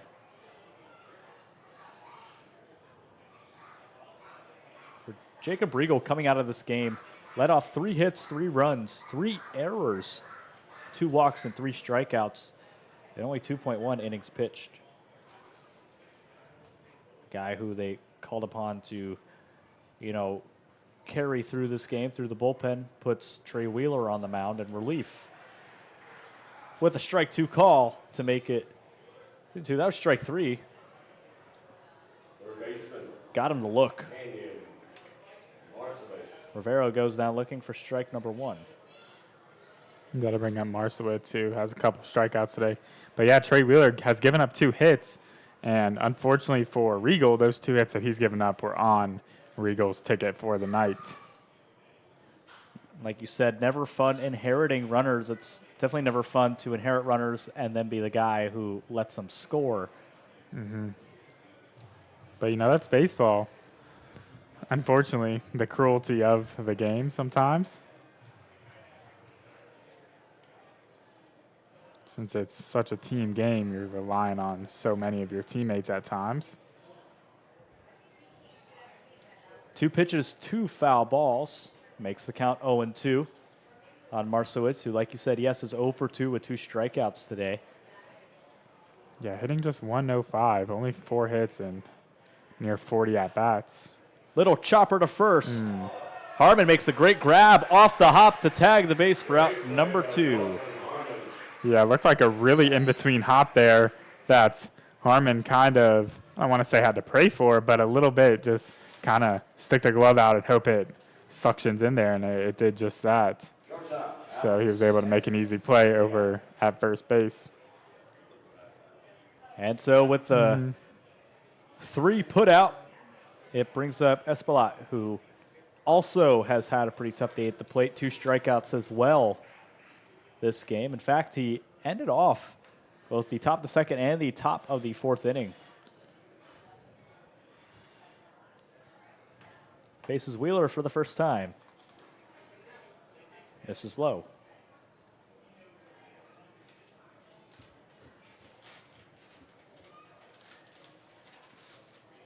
And the top of the 6th of this matchup. Again from Wheeler, misses the zone outside. Yeah, and SVI was actually my nomination for Player of the Week this week. He was not awarded with that honor, but he had a really nice week last week. I think it was 7 for 15 with 3 extra base hits. This one hit. Calise tries to get a glove on it, and it's through the 6'4" gap there for a base hit. Calise, again, showing his speed, has yet to really get a glove on those tough balls. And that's a really tough play there. Again, the SPI looked like he kind of caught it off the end of the bat, but it was dumped in right where Khalees wasn't, and that's good for a 2-out single. Khalees just stretching and jumping for them. Couldn't get a glove on that one. Into center field. Mock fielded it for the base hit. And a man aboard on first with 2 away for Fcsl.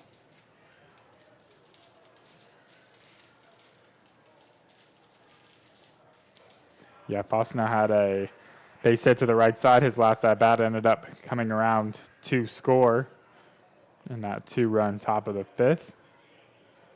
10 hits now for the Diamond Dogs.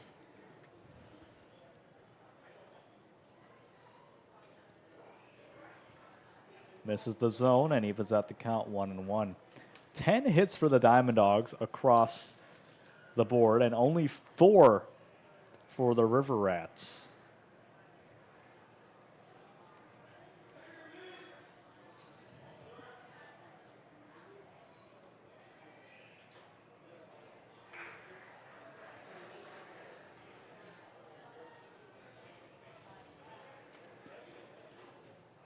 One, 2 count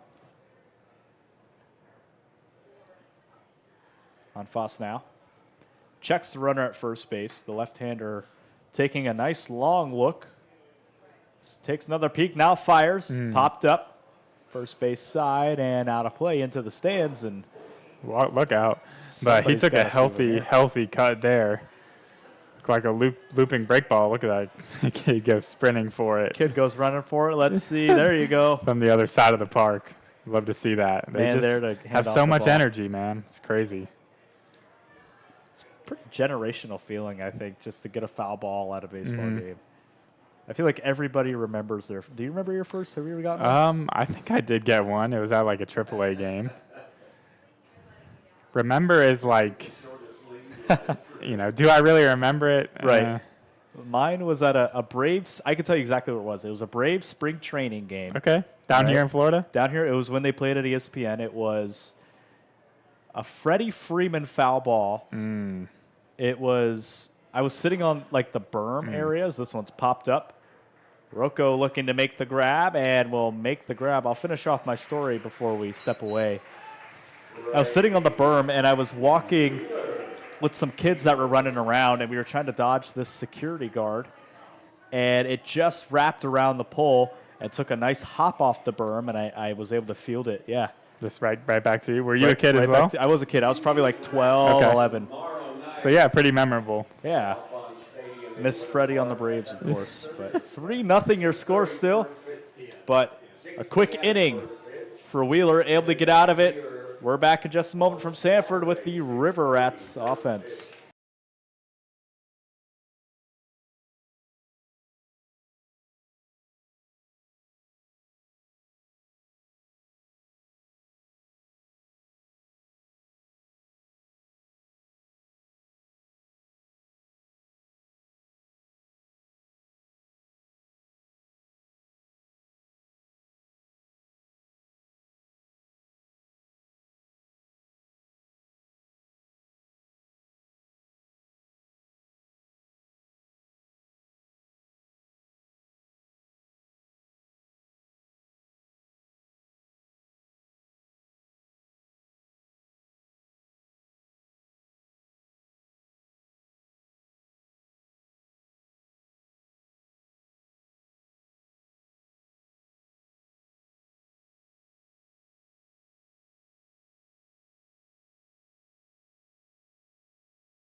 Here's the leadoff man for this inning.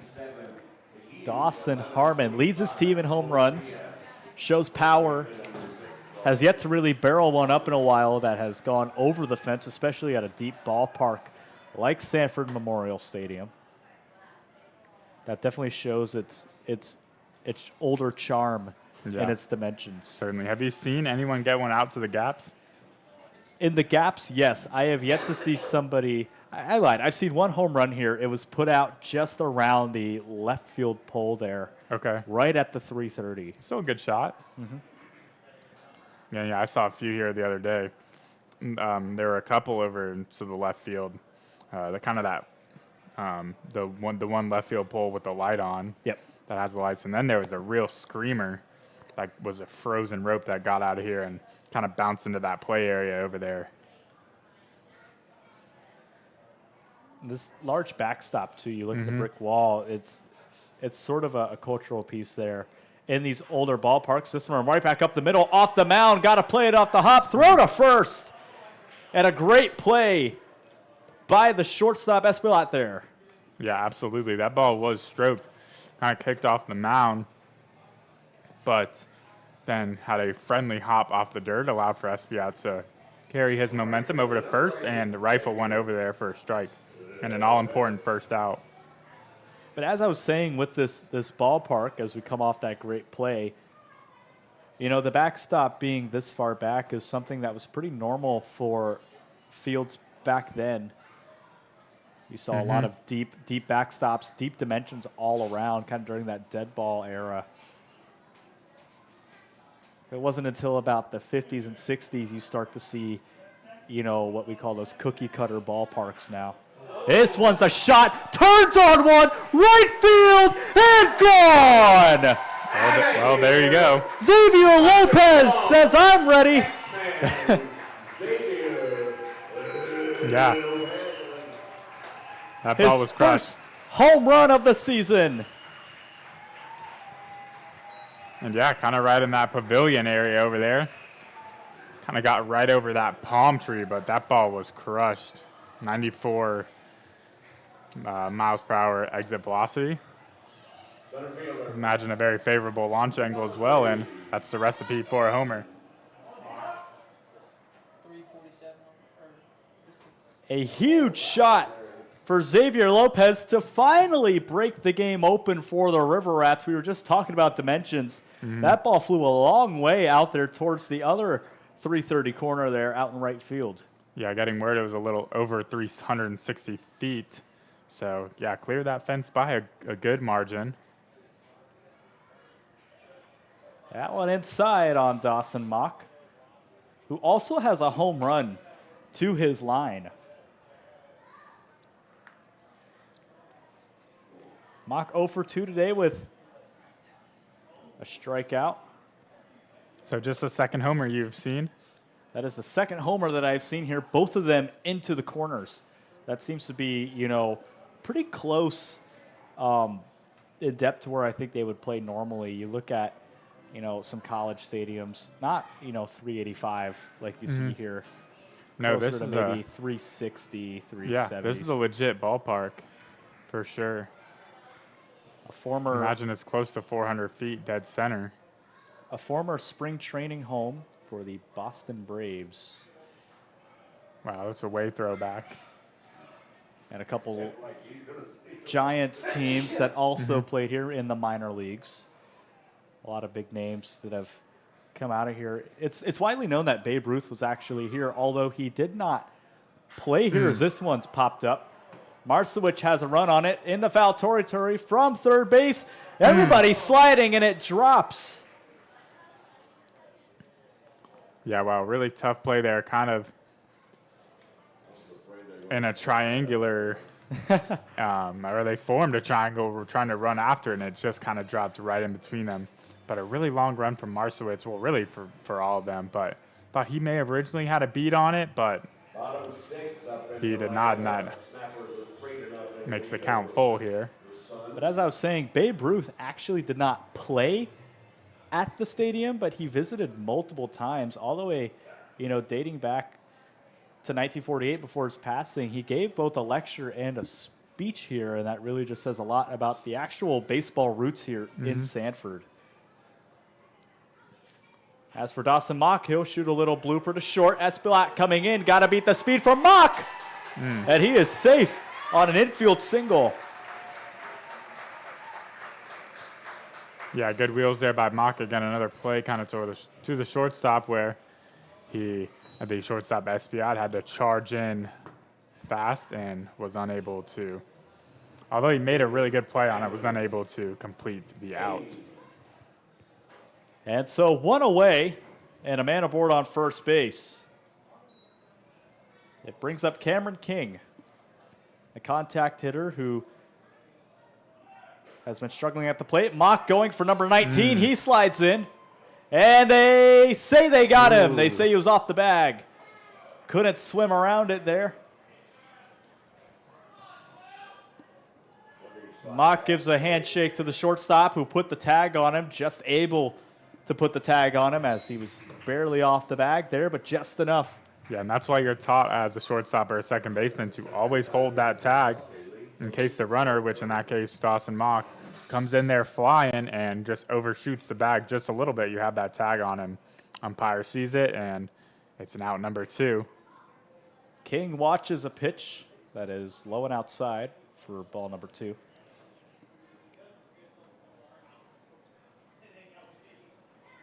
Dawson Mock just looking for as many stolen bases as he can get. This is grounded to second. Throw to first in time for out number 3. Xavier Lopez with the long ball out to right field to finally break into the scoring column for the River Rats. 3-1 your score.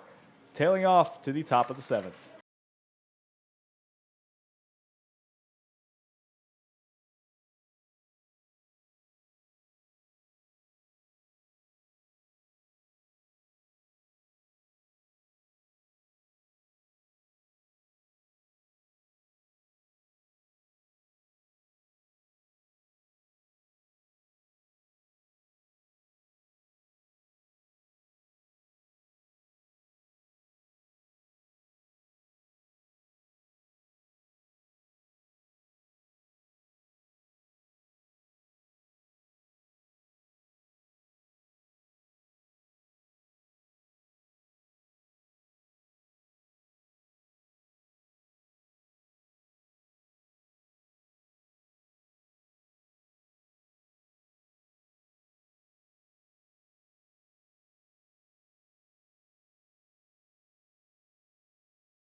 Three-one ball game in the 3-2-7-7-1, Sanford, Florida. In the top of the 7th inning, Zaylen Perry gets the nod in relief with a 4.05 ERA and 6 innings, 7 strikeouts. A promising reliever in 3 games. Yeah, and it'll be Alejandro Sima to lead off for Winter Park. Has a couple hits and a couple of runs scored today, so 2 of the 3 runs scored for Winter Park via their catcher. And yeah, as we saw, the game got a little closer in the last inning thanks to a home run by Lopez, a ball that was crushed out to right field. And they creep ever so closely. It's still a long way to go in this ball game, a full 3 innings.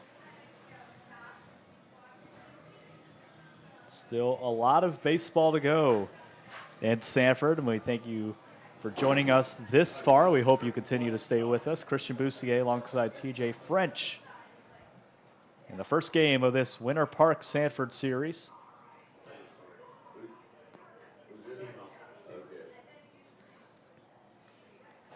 Perry comes set, facing his first batter. The first pitch, taken for a strike. A good pitch there, right off the bat.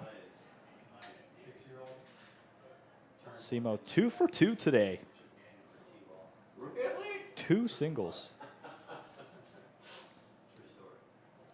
That one was spiked into the other batter's box. Yeah, so early control issues for Perry. Is that Zaylen? Zaylen Perry. Zaylen Perry? I was talking with Ricky Potts of The Squeeze, one of our broadcast friends, Talk about Yeah, names. I like Ricky. Names that just sound like baseball names. You know, it's really hard, you know, to like show up to court and your lawyer is Dansby Swanson. It's just not a lawyer name. Yeah. We actually have a pitcher. Name is Newt Rocky. I think that's a really good one, right? Yeah, that's a good one. Zaylen Perry, pretty good as well. Zaylen Perry. Dawson Mock. I do like that one too. Dawson I Mock. like that one a lot. Any Dawson is just baseball. That's all I can think of.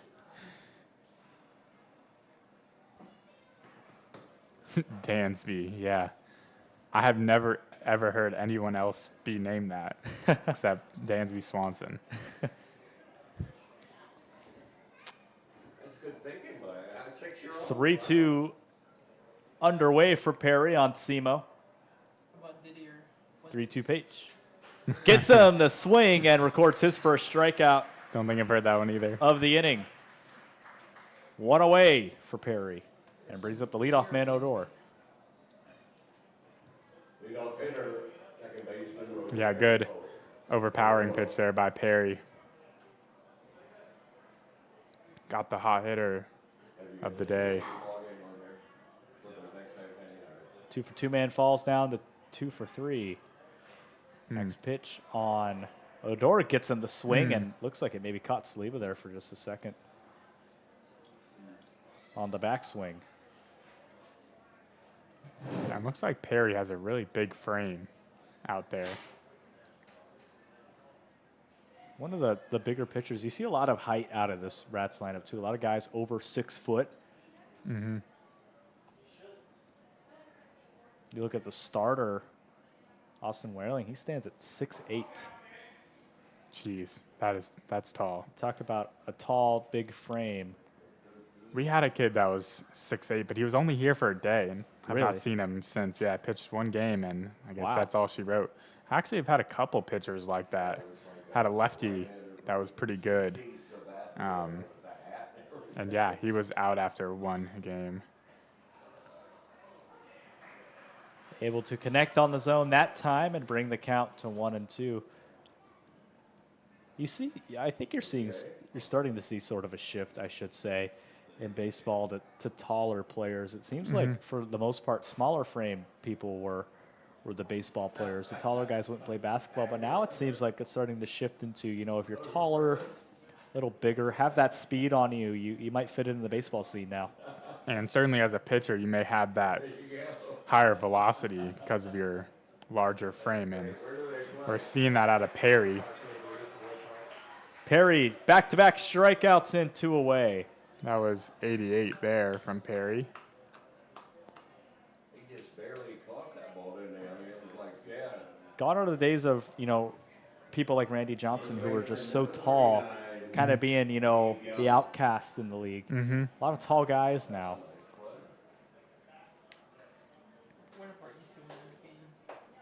Yeah, Randy Johnson was certainly something.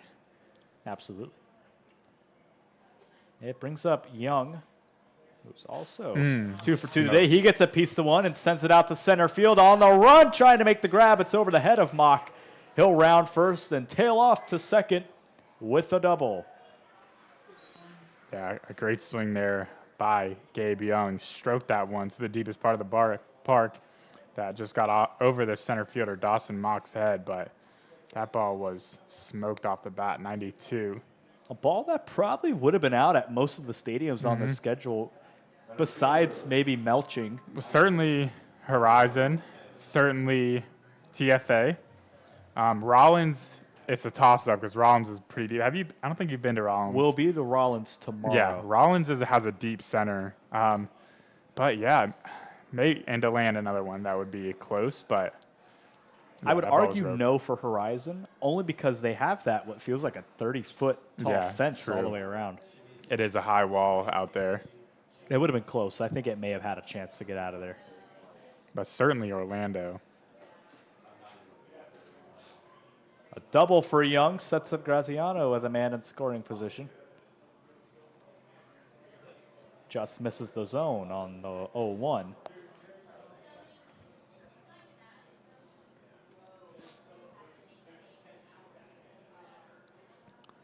But Graziano does have the 2 RBI double, which has led to a handful of and that ball's ripped in the gap. In the gap between center and left field, they wave the runner around third, and he will score. It's another double for the Diamond Dogs. And they make it a 3-run ball game. 4-1 your score. That was ripped. So 3 RBIs here for Graziano. It's a really good piece of hitting. That's his 3rd hit of the night. As we see the Winter Park, yeah, that ball was ripped. 100 off the bat. 100 off the bat. The launch angle was not there for it, but able to find the gap. The Diamond Dogs have been just finding gaps all night long. Yeah, the bats are a little bit alive here today. Still would like to see more than just 4 runs. Yeah, 12 hits, looks like, on the night.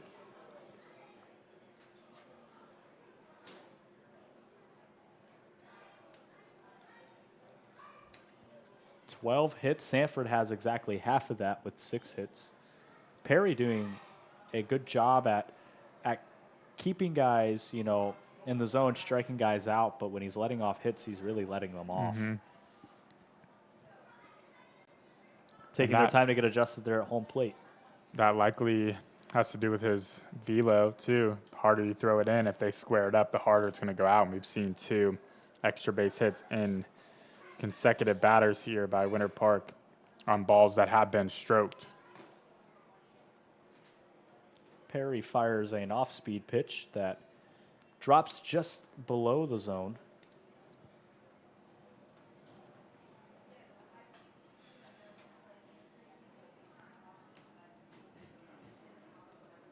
Next offering, Perry gets him to swing.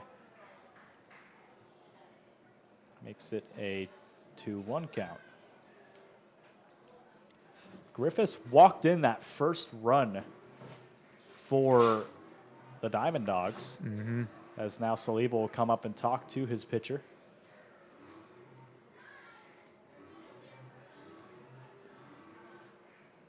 And a good idea by Saliba. Go out there and calm things down. Even count here. What are you talking about? And a big chance to get out of this inning with no more damage done. After a conversation between Perry and Saliba, as a catcher, you see some things that are a little different. What'd you say, TJ? Say that again? As a catcher, you see a lot of different things that a pitcher may not catch, you know, different viewpoint of both the batter and the strike zone. Oh, yeah, absolutely.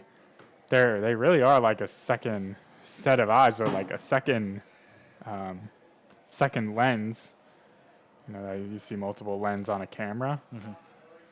You know, you just maybe things mechanically or motion, you know, the pitcher's motion, and that's going to run all the way in. 3-1 will run in and walk the man. And Put men yeah, on the corners. catcher there, Saliba, yeah, he must have seen something out of the pitcher, Perry.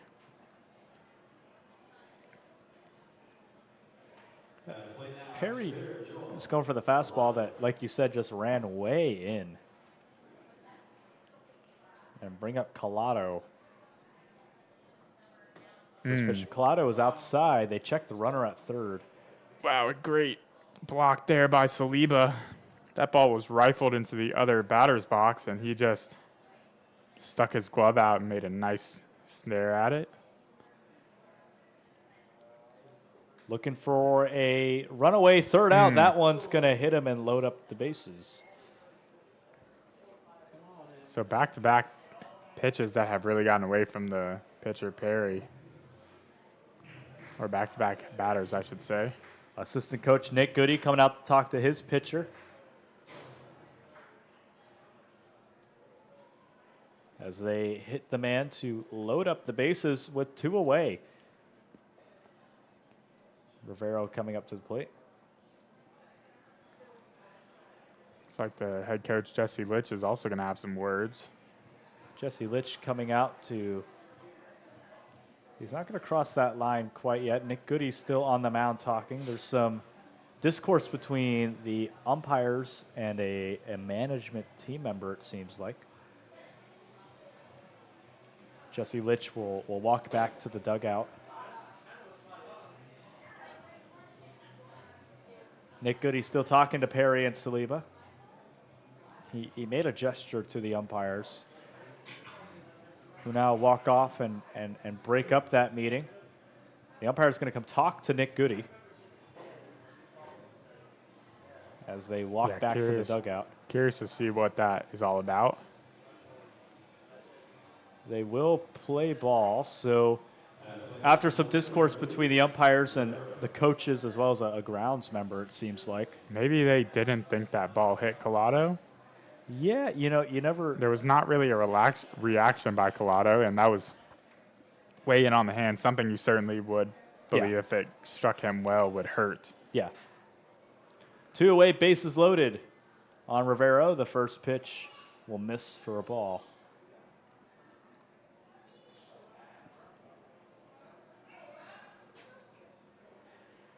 Perry started off this outing pretty hot with the 2 strikeouts, and now he'll hit him. Is there a hit batter rule in this? Because on the walk to Griffiths, on that pitch that was really inside, it looked like that may have hit Griffiths as well, which would be 3 hit by pitches.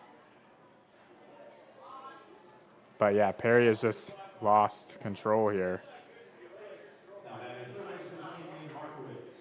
Another hit by pitch that will score a run and keep the bases loaded with 2 away. Still chasing that 3rd out. It's the worst feeling as a batter. And Marcewitz 0 for 3. A 5-1 ball game that the Diamond Dogs are starting to take off with. Finds the zone on the upper corner for strike 1.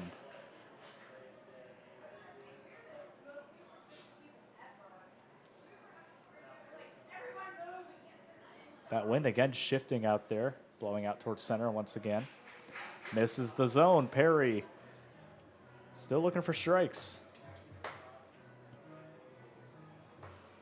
Yeah, that he is.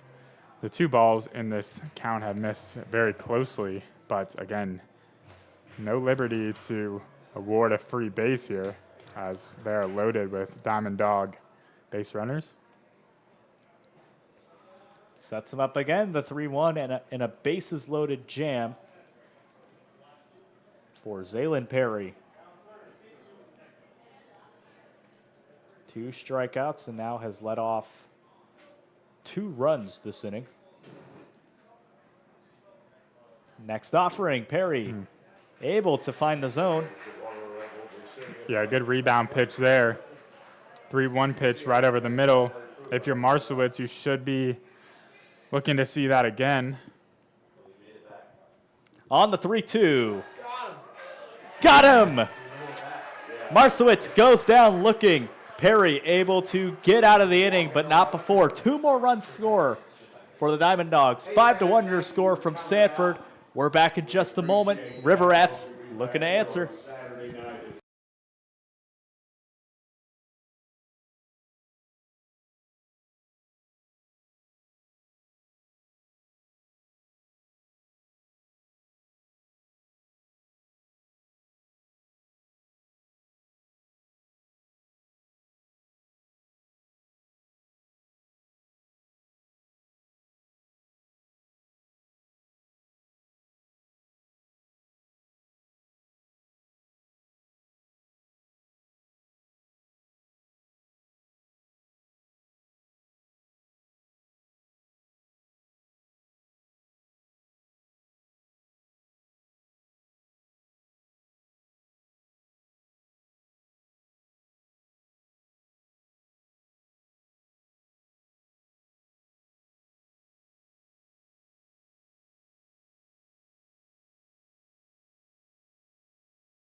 5-1. Your score in Sanford, Drake Harmon up to the plate, and he rips one right to the second baseman. Throw to first in time, and a beautiful play. Yeah, great play there by Odor for the one pitch, 1 out, and a big out at bat. I could hear Scott Van Pelt in my head already. A big dive for 1 away.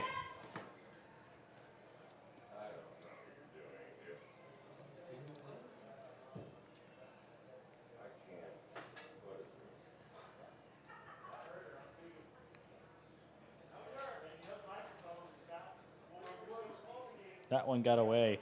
You look at the range out of Odor there. I mean, had the trail off to his right for that ball. And then, had a little extra distance there with the dive, but he got some airtime on that. Yeah, absolutely. And the second half of that play is always coming up with a strong throw. Oftentimes guys will dive and make a play, and that can fluster you, but not him on that play. Rocco up, and his next offering is outside for a ball and make it 3-0 early. Yeah, and certainly what the River Rats need is a base runner. And that's up and inside. They'll walk Rocco. Kind of buzzed the tower on him there. Put a man on first for Anthony Saliba. Anthony Saliba, a walk and a put out at second base so far in this game for him.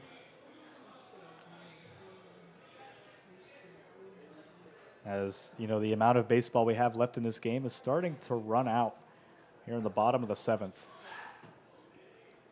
Yeah, but it's certainly been the later innings where the Diamond Dogs have been unable to secure victories, really put away.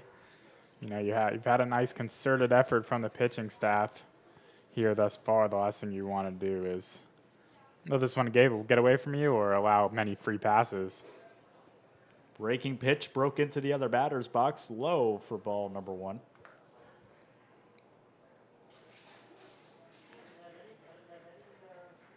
Saliba's all tied up in the count, 1-1.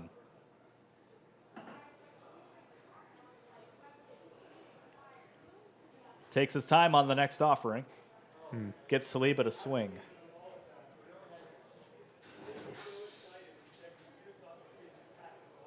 Dimitri doing a good job at keeping his composure even when making these small mistakes. Breaking pitch outside. Again, evens out the count to 2-2.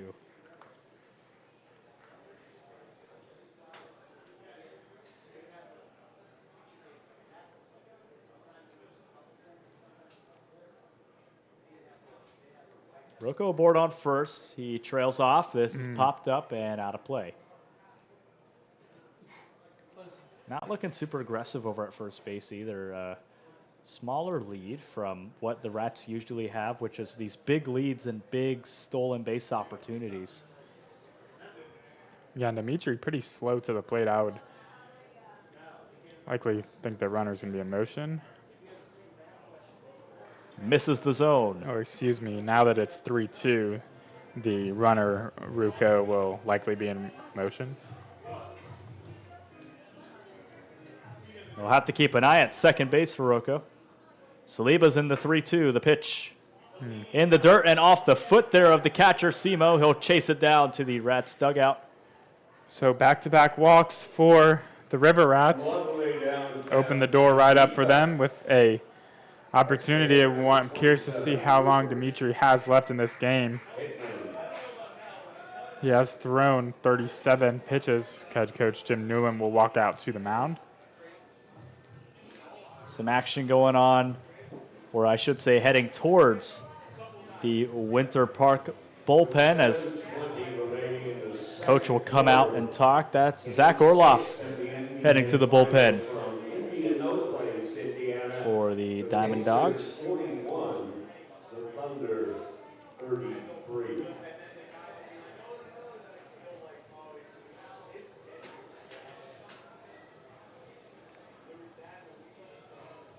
off. Leads his team in walks issued with 10. As he settles into the bullpen, Dimitri will stay in this game. The umpires come into, usually the umpire doesn't get that far during the mound meeting, although, he seems to be part of the team there. Yeah, it might be to maybe quicken things along, not allow for head coach Tim Newland to stay out there all day and allow for their pitcher to warm up. It's very rare that you see the umpire get all the way up to the mound. Yeah, that's actually something that I learned at a really, really young age when I played youth baseball. My dad sometimes, when he would coach me, this is like in youth leagues, he would come out to the mound with the purpose of saying absolutely nothing, just to see how long he could sit out there until the umpire would come and break up the discussion. And yeah, more often times than not, the umpire will come out if, there's no real discourse happening out there. In a 5-1 ball game, 2 runners on for the River Rats, first and second for Cooper Pittman. Really close pitch there that just nipped the low outside part of the zone.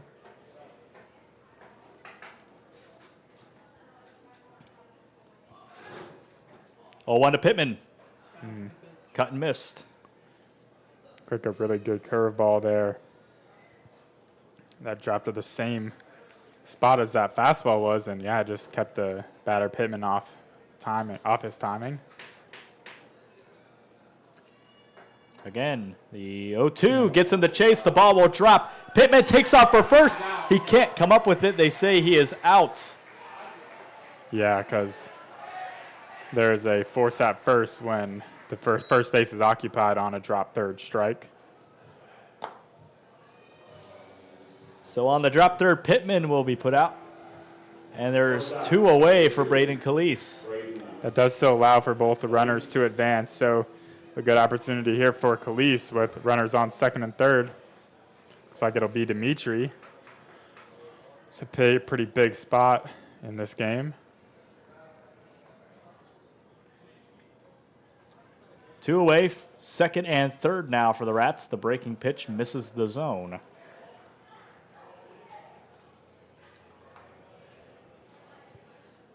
Dimitri working very well into this game.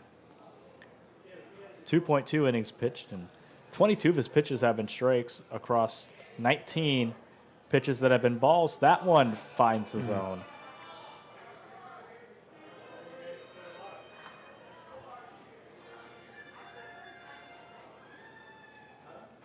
All tied up in the count, 1-1.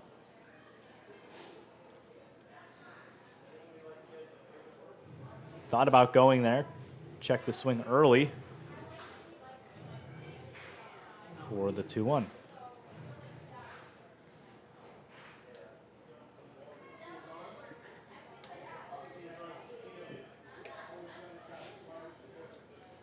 Two one to Calise. Jams him up inside. Almost caught a piece of Calise there.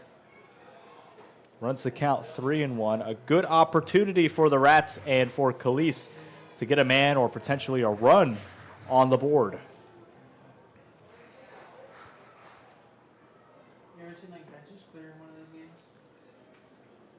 those games? All time for the ball on the field.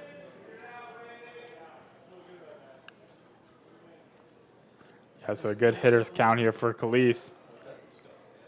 Have to think that Dimitri will rely on one of his breaking pitches to fill up the zone. Can't find the zone that time and walks Calise to put the tying run at the plate. That's Stuart Puckett. We talk about clutch hitting. Stuart Puckett, the clutchest of all hitting. 2 walk-off hits for Puckett earlier this season against the Snappers and the Squeeze. Yeah, and this is another one of those high-pressure moments. Bases are full of River Rat hitters, and they're 2 downs in the inning, so a big at-bat here. Pitch to Puckett. Catches the outside corner for strike 1. Every time he come up, they're throwing one on the outside corner. Puckett 0 for 3 in this contest, Wide though. including a looking strikeout back in the first. Pitches inside and misses for ball number 1. Puckett's got 8 RBIs this season.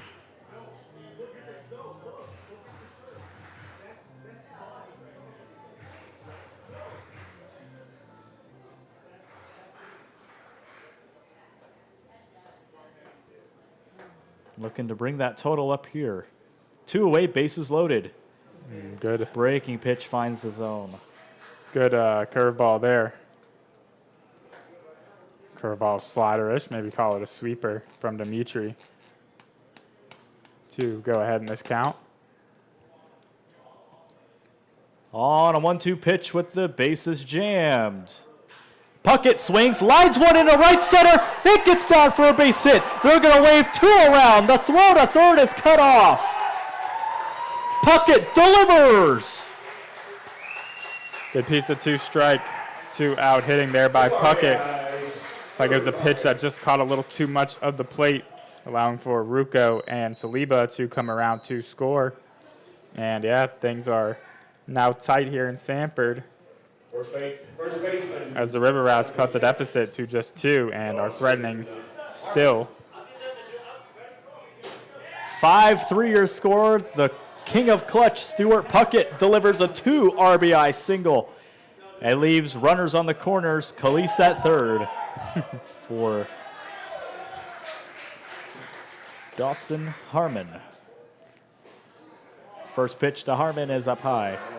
And I've seen Harmon, again, a small sample size, but with my own eyes, have huge hits in the later innings against this Winter Park team. I remember in the first series they played, Harmon had a huge triple that split the gap and allowed for a few runners to come home and score. And the River Rats, I think that's probably what kicked off their long winning streak. Time for a home run. Harmon, 2 homers and 13 RBI. Another guy who could produce a lot of runs. He will swing through that one and miss. He will not go the opposite way. He's gonna swing So Dimitri, again, Coach Newland relying on him heavy here. He's ahead of the count here. Curious to see what pitch he goes to. Orloff up and throwing in the bullpen. Again, the 1-2, runners go. Throw down the second. Puckett sliding, and it's a stolen base. Yeah, and that now means that if Harmon comes up with a big 2-out hit here, it'll likely tie the game up. The tying run aboard on second base. Good piece of fundamental baseball there by Sanford, just taking the easy stolen base.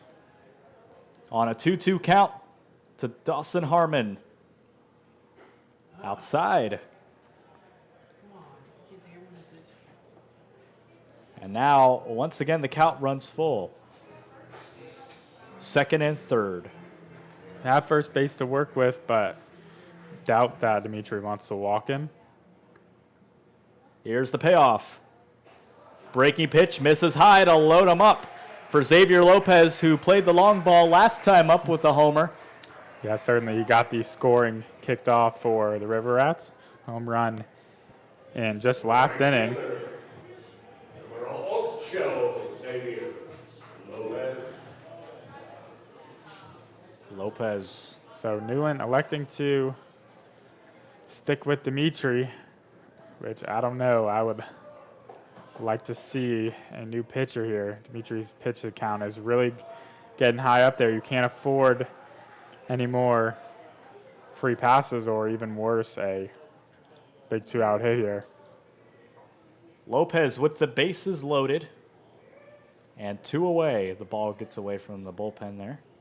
They'll wave him off for just a moment.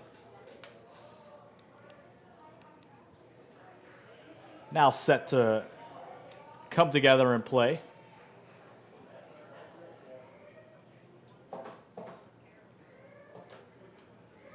First pitch. Misses low. So a really good hitter's count here for Lopez, 2-0. Have to think Dimitri does not want to walk him, which means he's going to come right at Lopez.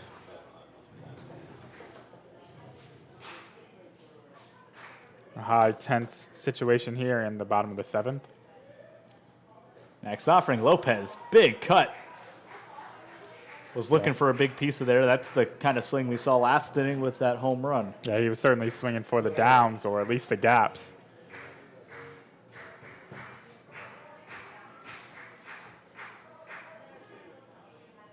Here's the pitch to Lopez. Taken inside for a strike. Lopez, that's the pitch he was looking to turn on. Just didn't think it was close enough to the zone. Evens out the count, 2-2 with 2 away. Bases loaded and 5-3, the tying run aboard on second. Lopez hits one the other way down the third base line and foul. Good job of staying alive there by Lopez. Like a little squibber. It just kept foul. Squibber, good use of the football term there. 2-2. He's gonna go with a breaking ball here. Lopez, big cut on the breaking pitch and just fouls it off. Yeah, really good breaking ball there by Dimitri that Lopez just stuck on just to get a small portion of that bat on it to stay alive. Tying run aboard on second. The bases are loaded. Lopez, 6 pitches into this at bat. Watches up high to fill the count. And to add to the drama, now full count with the bases loaded.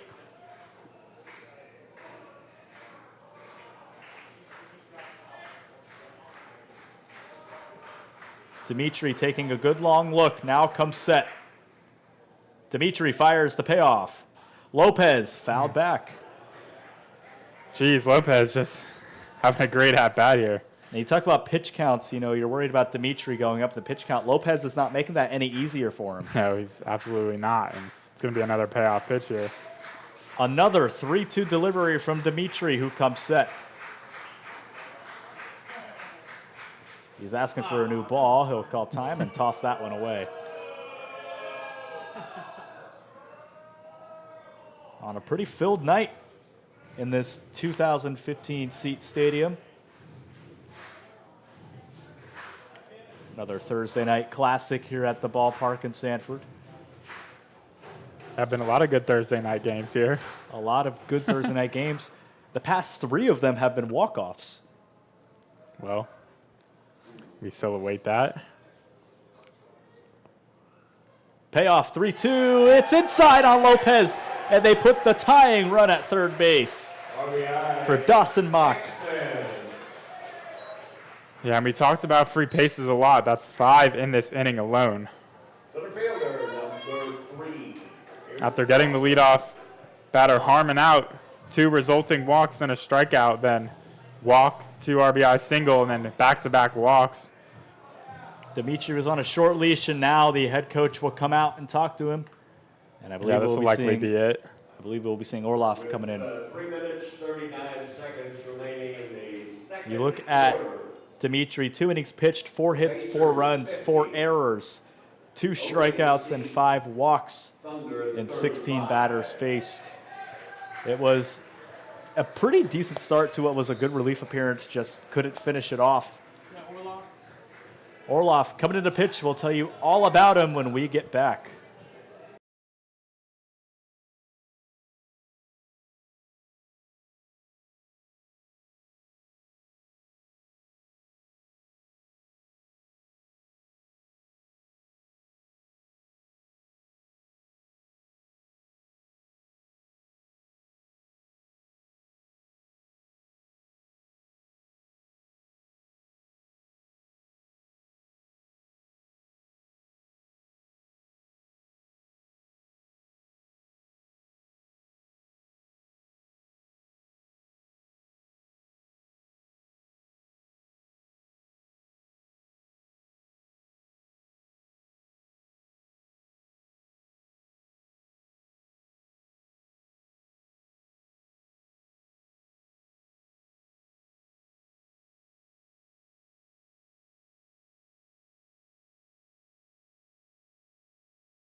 The Rats are knocking at the door of the Diamond Dogs. Winter Park still leads by 1 run, 5-4 your score, and Zach Orloff to come into pitch. Yeah, Orloff out of Palm Beach Atlantic. Actually played for the Sanford River Rats in a handful of games in the summer of 2023.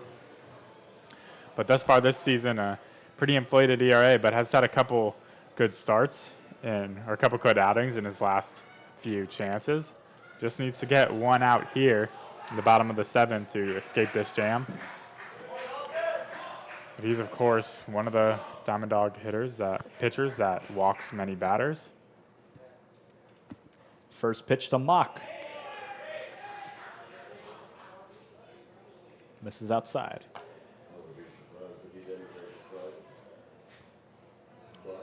And to come into this game, you know, the tying run at third base in relief. Again, you're inheriting runners. The base is loaded for the guy who is, you know, the captain of walks. It seems like he walks every time he's up to the plate. And he would certainly be okay with another free pass here. Already 2-0 in the count.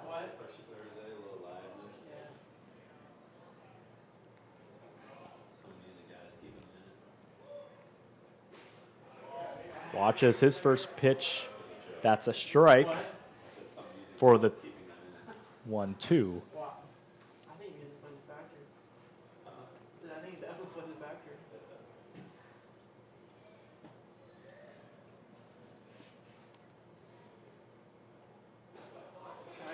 Finds the zone outside. Mock. A pitch that he usually watches go by. He takes it for a strike to even out the count 2-2. Yeah, it might have been a little bit outside, but we've seen that umpire be willing to call that outside pitch, at least on lefties, for a strike. Here's the pitch. Outside on Mock and runs the count full. Again, a full count with the tying run at third. Mock just needs to keep that discipline he's had all season. The energy is up in Sanford. The crowd on their feet.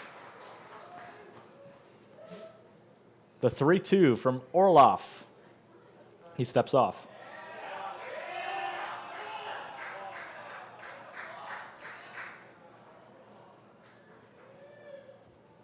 Mock, like I said, needs to keep that discipline that he's had. The 3-2. Check swing. Did he go? They say no, and they will walk in the tying run. An entirely new ball game in the bottom of the 7th. Tie game in the Cameron King to come up. A good eye there by Mock. As you said, he is kind of the walk guy on the team, but it's just so many free passes for this Winter Park team. Just aside from the 2 RBI single by Stuart Puckett, which was a good piece of hitting, just not allowing for Sanford to really beat you with the bat. It's been all self-inflicted. Cameron King. 6 walks in the inning. Cameron King, who has struggled today so far, 2 strikeouts. And you look at all season long, another Dawson Mock type of player. He's got that walk archetype, you know, just a lot of discipline, but has the contact to back it up too. You look at this guy, kind of like a D. Gordon type of player, you know, can get the bat on the ball and put it in play with a lot of speed. First pitch for a strike.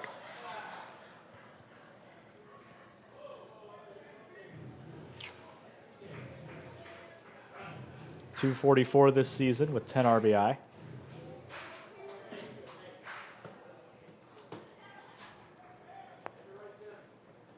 Next pitch on the ground to third.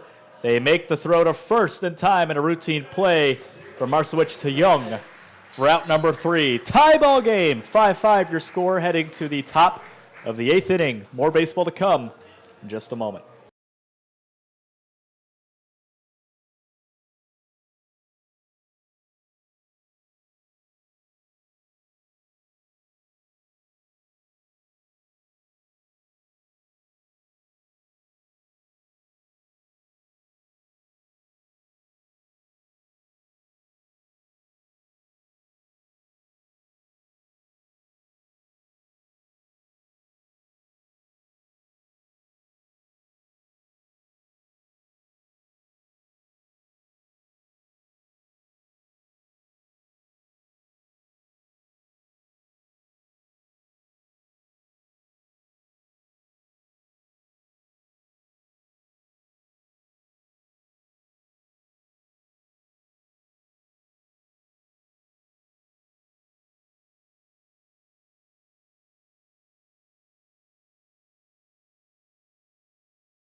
Welcome back to this thrilling ball game against the Winter Park Diamond Dogs and the Sanford River Rats. 5-5 your score.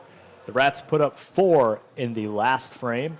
Now in the top of the 8th, Nicholas Davidson coming in relief. A 5.14 ERA in 5 games, 7 innings, 5 strikeouts. It'll be Esbiat to lead off, followed by Fosnow and Simu, the bottom 3 of the Winter Park Diamond Dogs orders. And a little bit of a horrific inning for Winter Park in the last inning. 6 walks allowed for 4 runs to come across. And yeah, completely changed the dynamic of this game. Again, in baseball, there's just so many outs, usually so many chances. When did it happen? 2 weeks ago. Maybe 3. His first pitch is in the zone for strike 1. Yeah, my dog goes up down and orders me a new one. And already off to a hot start for Davidson on Esbilat. On here, when you know, when it gets dark, then I take it out.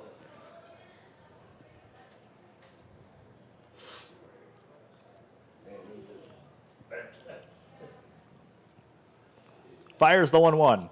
Gets him to swing, and he wanted that pitch. You can see the hop out of him. He was ready and really hungry for that pitch. Big cut. Wander around here, think we're taking their Cut away and missed. Davidson leads things off with a strikeout. And there is one away. Yeah, good start there by Davidson. Connor, Rosno. Brings up the extra hitter, Connor Fosnow. Come on, tell me you got it. She usually saves me 2 burgers because I can't cook anymore. Cut away and missed from Davidson.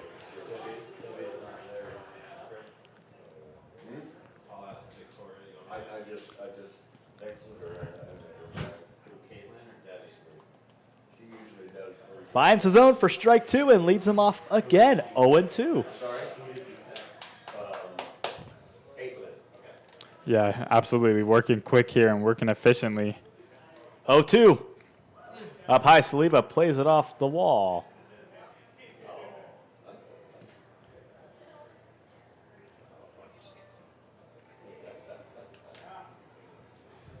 So 1 ball, 2 strikes.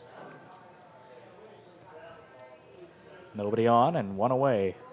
Davidson fires. Just misses the zone.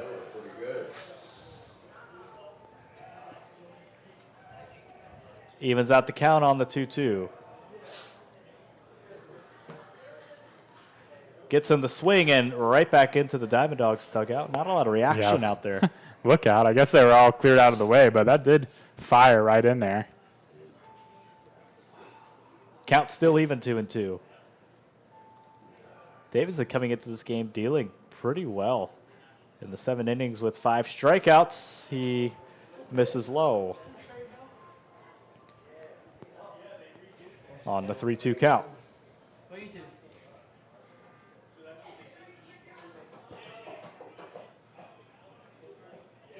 3-2 delivery. Check swing. They say he did not go, so he'll walk a man after the strikeout. Put the double play in the opportunity book for the River Rats. Catcher, And it'll be Simu coming up.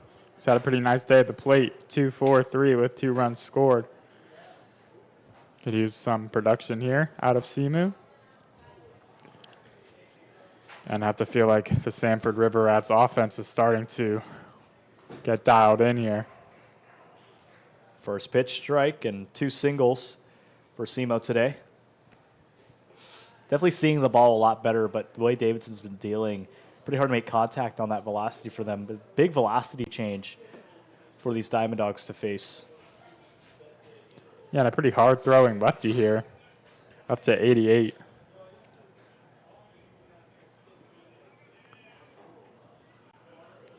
One in for a strike. And head coach Jesse Litch just doing a good job of kind of balancing out pitchers, going from righty to lefty to righty to lefty.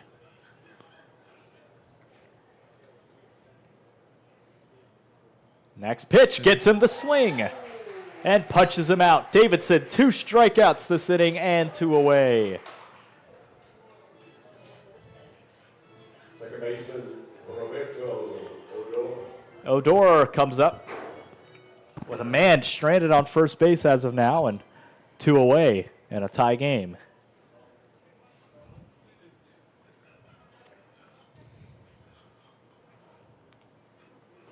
Misses high.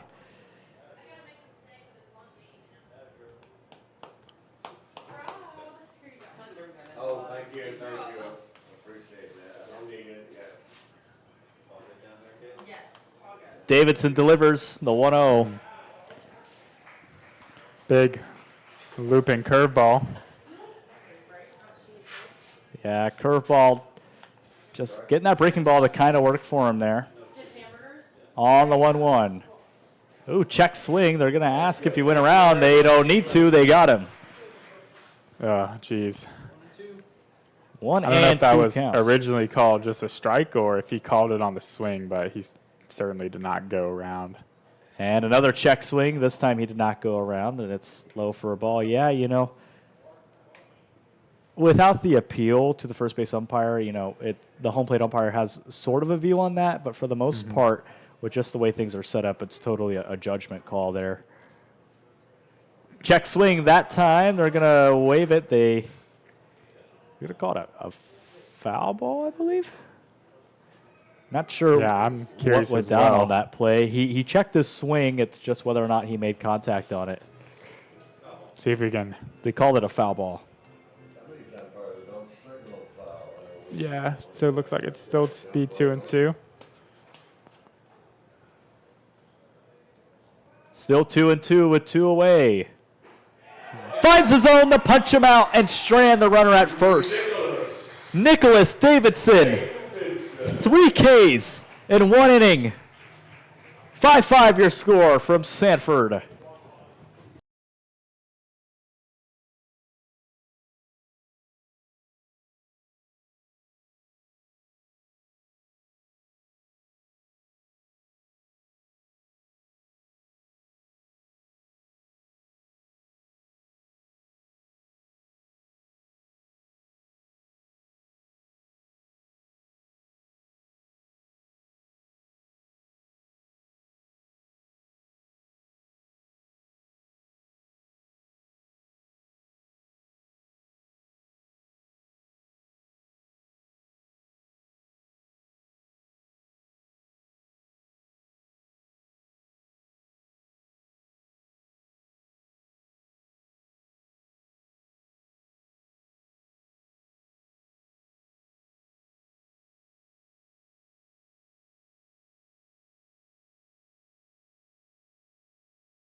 Welcome back to this tied-up contest. 5 runs for the Diamond Dogs, 5 runs for the Sanford River Rats. Drake Harmon to lead things off against Orloff. Yeah, I'll knot it up here. Heading into the later innings, bottom of the 8th here for Sanford, the chance to score the go-ahead run.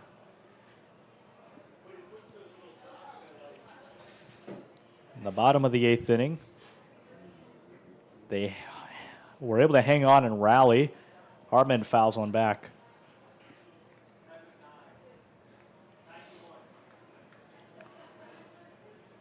A very late rally, too, for the Rats. A team that has scored runs early in games past have now started to score runs a little later in the game.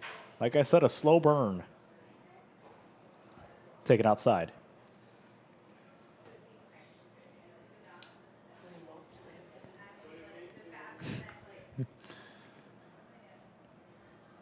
All tied up in the count, 1-1 to Harmon. Misses outside again.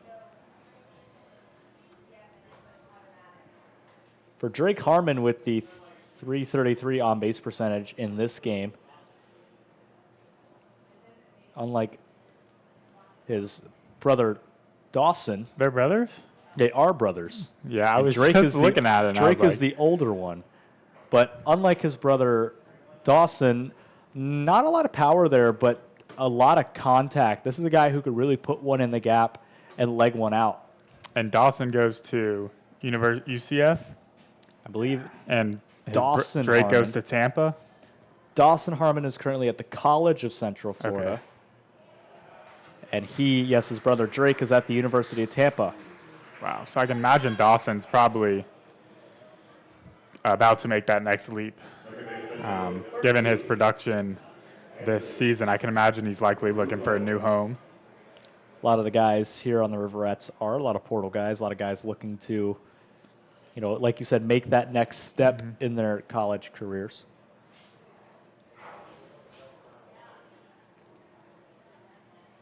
Roke goes up after a walk last inning. Pitch is up high. Again, command, or control. It's been a struggle for the Diamond Dogs the last handful of innings. Certainly has been. Walked in a couple runs, walked in the tying run. And Orloff having trouble finding the zone now here in the bottom of the eighth. And we talk a little bit about this on the broadcast whenever it comes up. You look at Drake Harmon, a guy who just won another national title with the University of Tampa. A lot of the guys in the dugout looking up to him, looking for advice. Also looking, these guys who are looking to move up in their career are like, hey, you're playing at this school. I want to be at your level. What are you doing with that I'm not? Yeah, I'd be curious to see how those conversations take place as well. 2-1.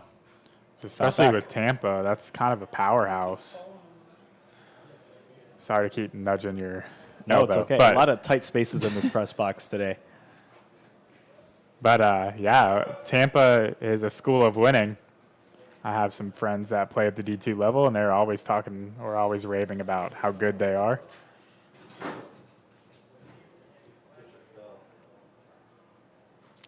Florida college baseball is just some of the most exciting. You go from the JUCO level all the way up through D1, just some very exciting baseball. Absolutely. Throw down to first. And I likely have to think it's because there's so many schools here. Yeah. They got West Florida, Florida State, Florida Southern, Miami, University of Florida, FSU, FAU, UCF, USF. I mean, the list just goes on. Baseball is definitely a pretty popular sport down here, for sure. I mean, I think obviously all the sports are popular down here, it's being that there's so many people. On a 3-2 pitch with nobody out. Gets him to swing and foul it back. Yeah, and he is right on top of that Orloff fastball. Fouled a couple pitches straight back. That's usually a clear indicator to me that he's on time. And maybe him dumping something into the center part of the field is imminent. Looking to put a good barrel on one. He's got the timing. Orloff comes set, and again, the 3-2, he'll spin around and throw to first. No pickoff there. Drake Harmon aboard on first base. As the 3-2 comes. And we'll walk him. 2 men aboard for the Rats and nobody out. A big opportunity for them to score and break this game open for them. What's he doing? He just tossed somebody. And it looks like he just tossed the head coach for the Diamond Dogs. Yeah, arguing balls and strikes.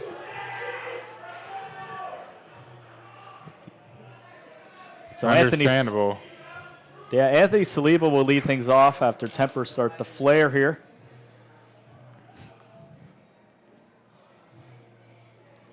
As as he's still going after the home plate umpire. And I think he just got that rare double toss there. Yeah, he's certainly getting his money's worth again. He's really letting him have it. I do not blame him. There's been so many walks in the last couple innings. You would think the umpire would maybe give us one or two of them. Still going there, and now he starts to make his walk back. Saliba's ready to take the box. Again, I mean, it's been tough for this Winter Park team. 5 straight losses, certainly have kind of let one get away from them here. He'll get a police escort there from the field umpire just to walk him back, make sure he keeps his cool. And he will step off the field. Who was that? Here's the catcher, number 5, Anthony Saliba. Anthony Saliba, who knows that feeling all too well. So the assistants for the Diamond Dogs are Mike Bayo and Brandon Burgess. Burgess, freshly graduated from UCF himself, was a student manager for a long time, or head of the student managers. Mike Bayo's been in this league a couple of years. It looks like another pitcher is also departing that Yeah, it looks Winter like Park Diamond Dog dugout. maybe a player caught a stray ejection there as well. So nonetheless, they'll continue to play ball here. In a tie game, bases loaded for Anthony Saliba. Yeah, Saliba scored in that 4-run 7th inning. Orloff comes set, checks second, now fires. The breaking pitch is great bunted on. points. Corners come in, nobody there to cover first. They make the flip, and they get the runner at first base. Yeah, so good fundamental baseball there.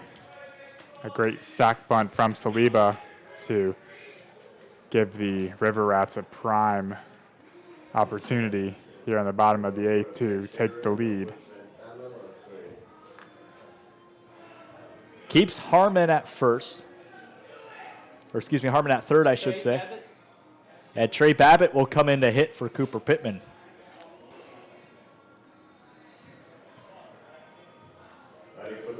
Babbitt has made a couple appearances this season.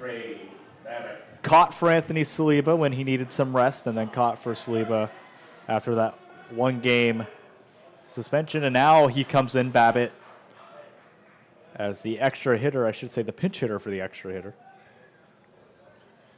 And you do have first base open, but I don't think the Winter Park wants to turn the lineup around. Babbitt, a smaller frame. We talk about, the builds of these baseball players. You look at King and Babbitt, 2 small guys who could really produce a lot of runs, get the barrel on the ball. And understandably so why Jim Newland got tossed from this game is that pitch that was just called a strike. Or the first pitch to Babbitt was in the same location as Rucco's walk.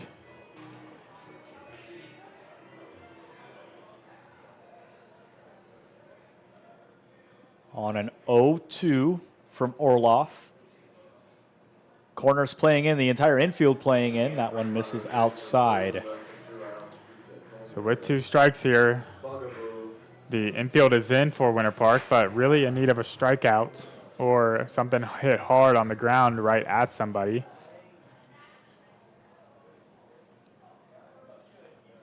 Here's the 1-2. Breaking pitch popped up.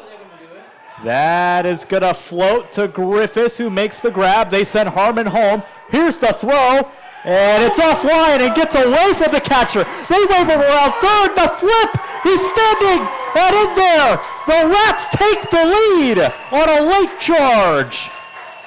And so the ultra rare sacrifice fly that is actually ends up being 2 RBIs, or maybe just 1 RBI and an error, but nonetheless, a ball that was not hit that deep. I don't think they would have had him at the plate regardless, but Gabe Young, the first baseman, kind of cut it off. It bounced off his glove, kind of allowed for both those runners to score. Now the River Rats have a 7-5 lead. Braden Calise Back at the top of the order, a game that has flipped entirely upside down. Pitch to Khalees is spiked outside.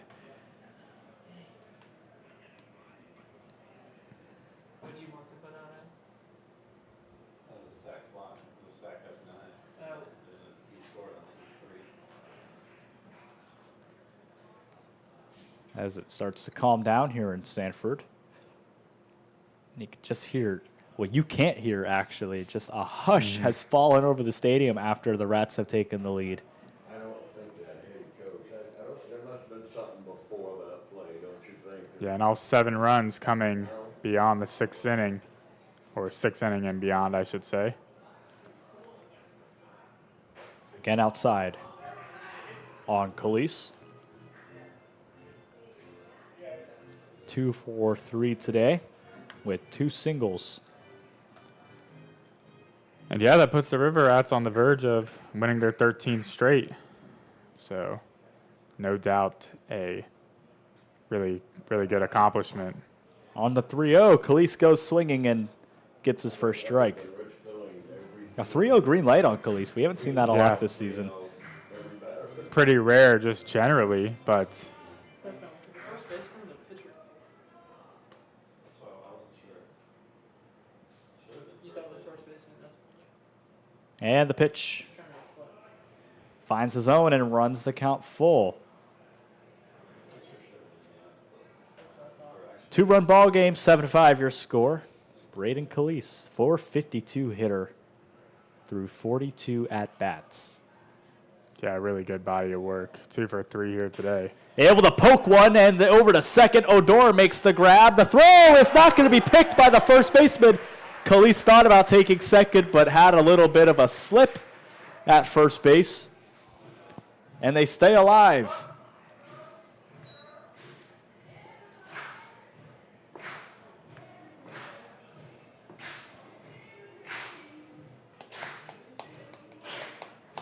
Stuart Puckett, the guy who was able to clutch up and get some runs earlier in the game for the Rats, looking to clutch up some more. He's as a coach for the Diamond Dogs comes out. Yeah, it's Brandon Burgess kind of taking over as head coach duties. And he'll make a call to the bullpen. As he steps off, we will step away. 7-5 your score from Sanford with 2 away and a man on first.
A late surge by the River Rats makes this game 7-5. Stuart Puckett up to the plate against Harrison Miller, the new pitcher for the Diamond Dogs.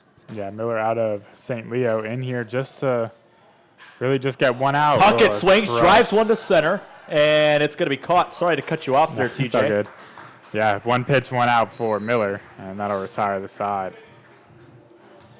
They finally get out of the inning, and it only took one pitch from the new pitcher. Makes it 7-5, your score to the top of the ninth. Last chance for the Diamond Dogs to answer.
Top of the ninth for the River Rats, and looking to close it out, Brady Apple.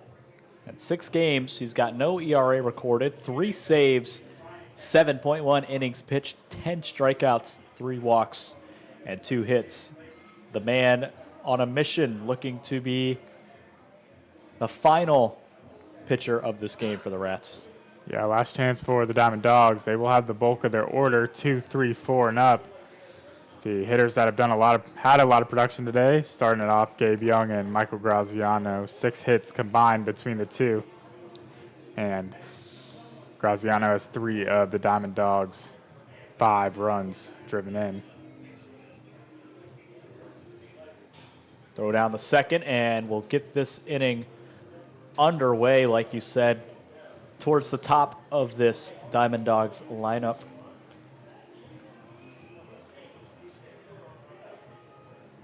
With Young to lead off. 3 for 3 today. Young has had an outstanding game. 2 singles, a double, and a walk. Yeah, been really productive. Just trying to do all he can to will the Diamond Dogs to a victory. A leadoff base runner would be nice.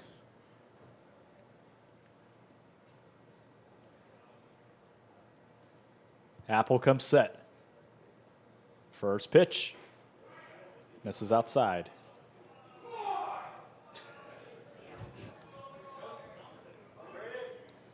As the fans have held true here in Sanford, haven't seen a lot of them file out. It's been a great day of baseball. That one's fouled back. For the 1-1.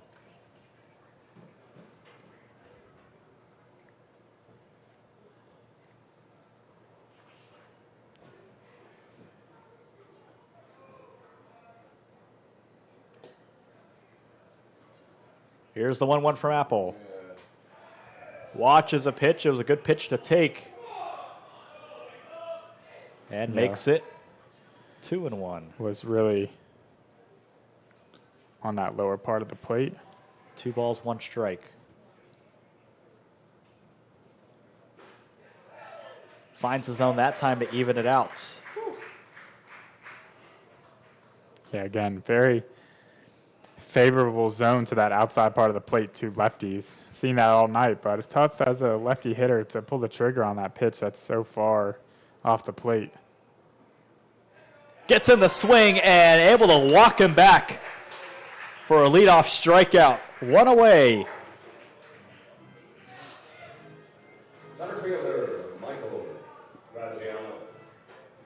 And that brings up Graziano, who doubled to score a run and then doubled earlier to score 2 RBI. Couple doubles on the day for Graziano. The first one was just kind of right down the right field line, kicked off the first baseman's glove. This second one was placed nicely in the gap. And all night, the Diamond Dogs have just been able to find those gaps in the Rats' defense, whether it be in left center or between second and short. Pitch misses low. That looks pretty good.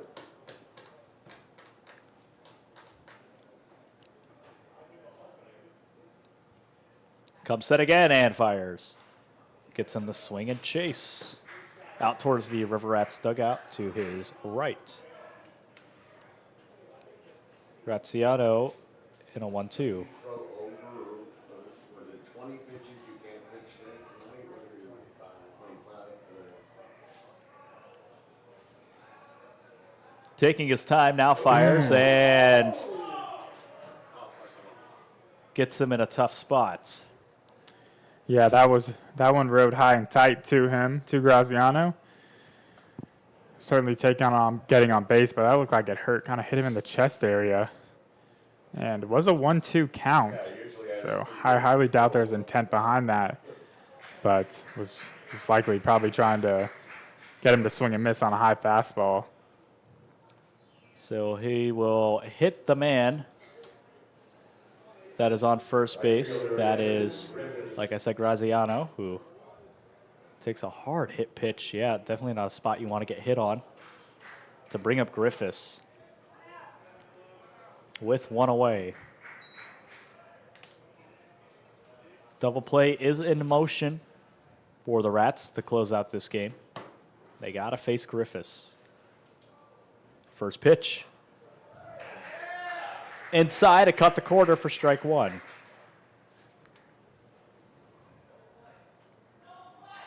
A good job by Pell getting ahead of hitters. It's 3 consecutive batters. 0-1 from Apple is going to get away from Saliba. This one will not get played off the brick wall. Yeah, the thing is that runner on second is really indifferent in this situation. Yep. Sure, I mean, you certainly want to have a runner in scoring position, but someone else is going to have to get on or get a hit or something like that to potentially tie this game up. Apple with a man aboard on second now. And this is the zone outside. Yeah, It's terrible to the lefties. crowd is getting a little restless at some pitches. Apple comes set once more. Here's the 1-2, gets him the swing and makes it a 2-2. Yeah, really good pitch there. I don't know if that was a slider. It almost looked like a cutter that just caught the outside part of the zone.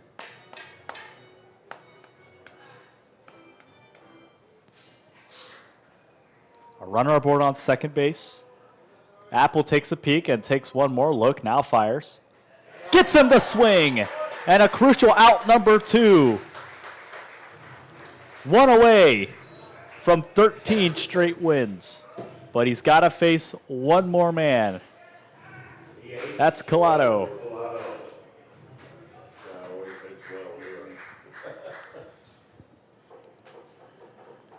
Yeah, Collado, last chance for the Diamond Dogs, does have a homer on the season.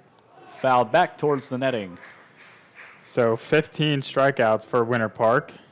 Again, just another day at the plate where contact is hard to come by. Tying run at the plate. They really tallied up in the later innings as well. Next pitch to Collado is up high. And Collado 0 for 3 on the day.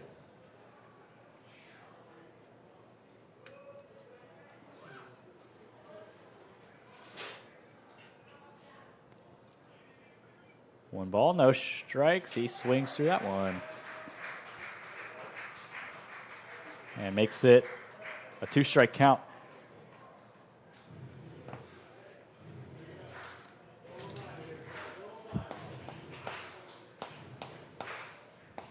Yeah, so down to their last strike here. The crowd on their feet. Apple comes set. Checks second and kicks the 1-2 in the dirt sleeve, but keeps it in front of him, and he'll do it again.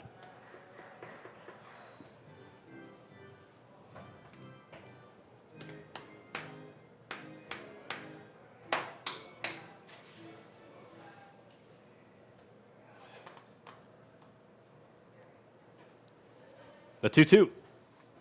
Gets him to swing. It is 13 straight wins for the River Rats. They stay aboard on top as the party starts in Sanford. 7-5 your score. A late surge for the River Rats. Yeah, absolutely a late surge by the River Rats. All of their runs coming in the later half of this game. Did not have a run through 5 innings. End up scoring 7 in the last 3 innings that they were to hit.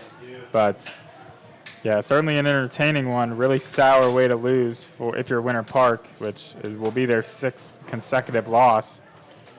Again, just another game of too many walks and too many strikeouts, but a lot of credit to Sanford as they keep the winning ways alive and keep the winning streak alive. That'll do it for us in Sanford. 7-5, your final score from all of us at the Florida League. Christian Boussier alongside TJ French. We will see you tomorrow night back at home for the first time with the Winter Park Diamond Dogs. We'll see you there.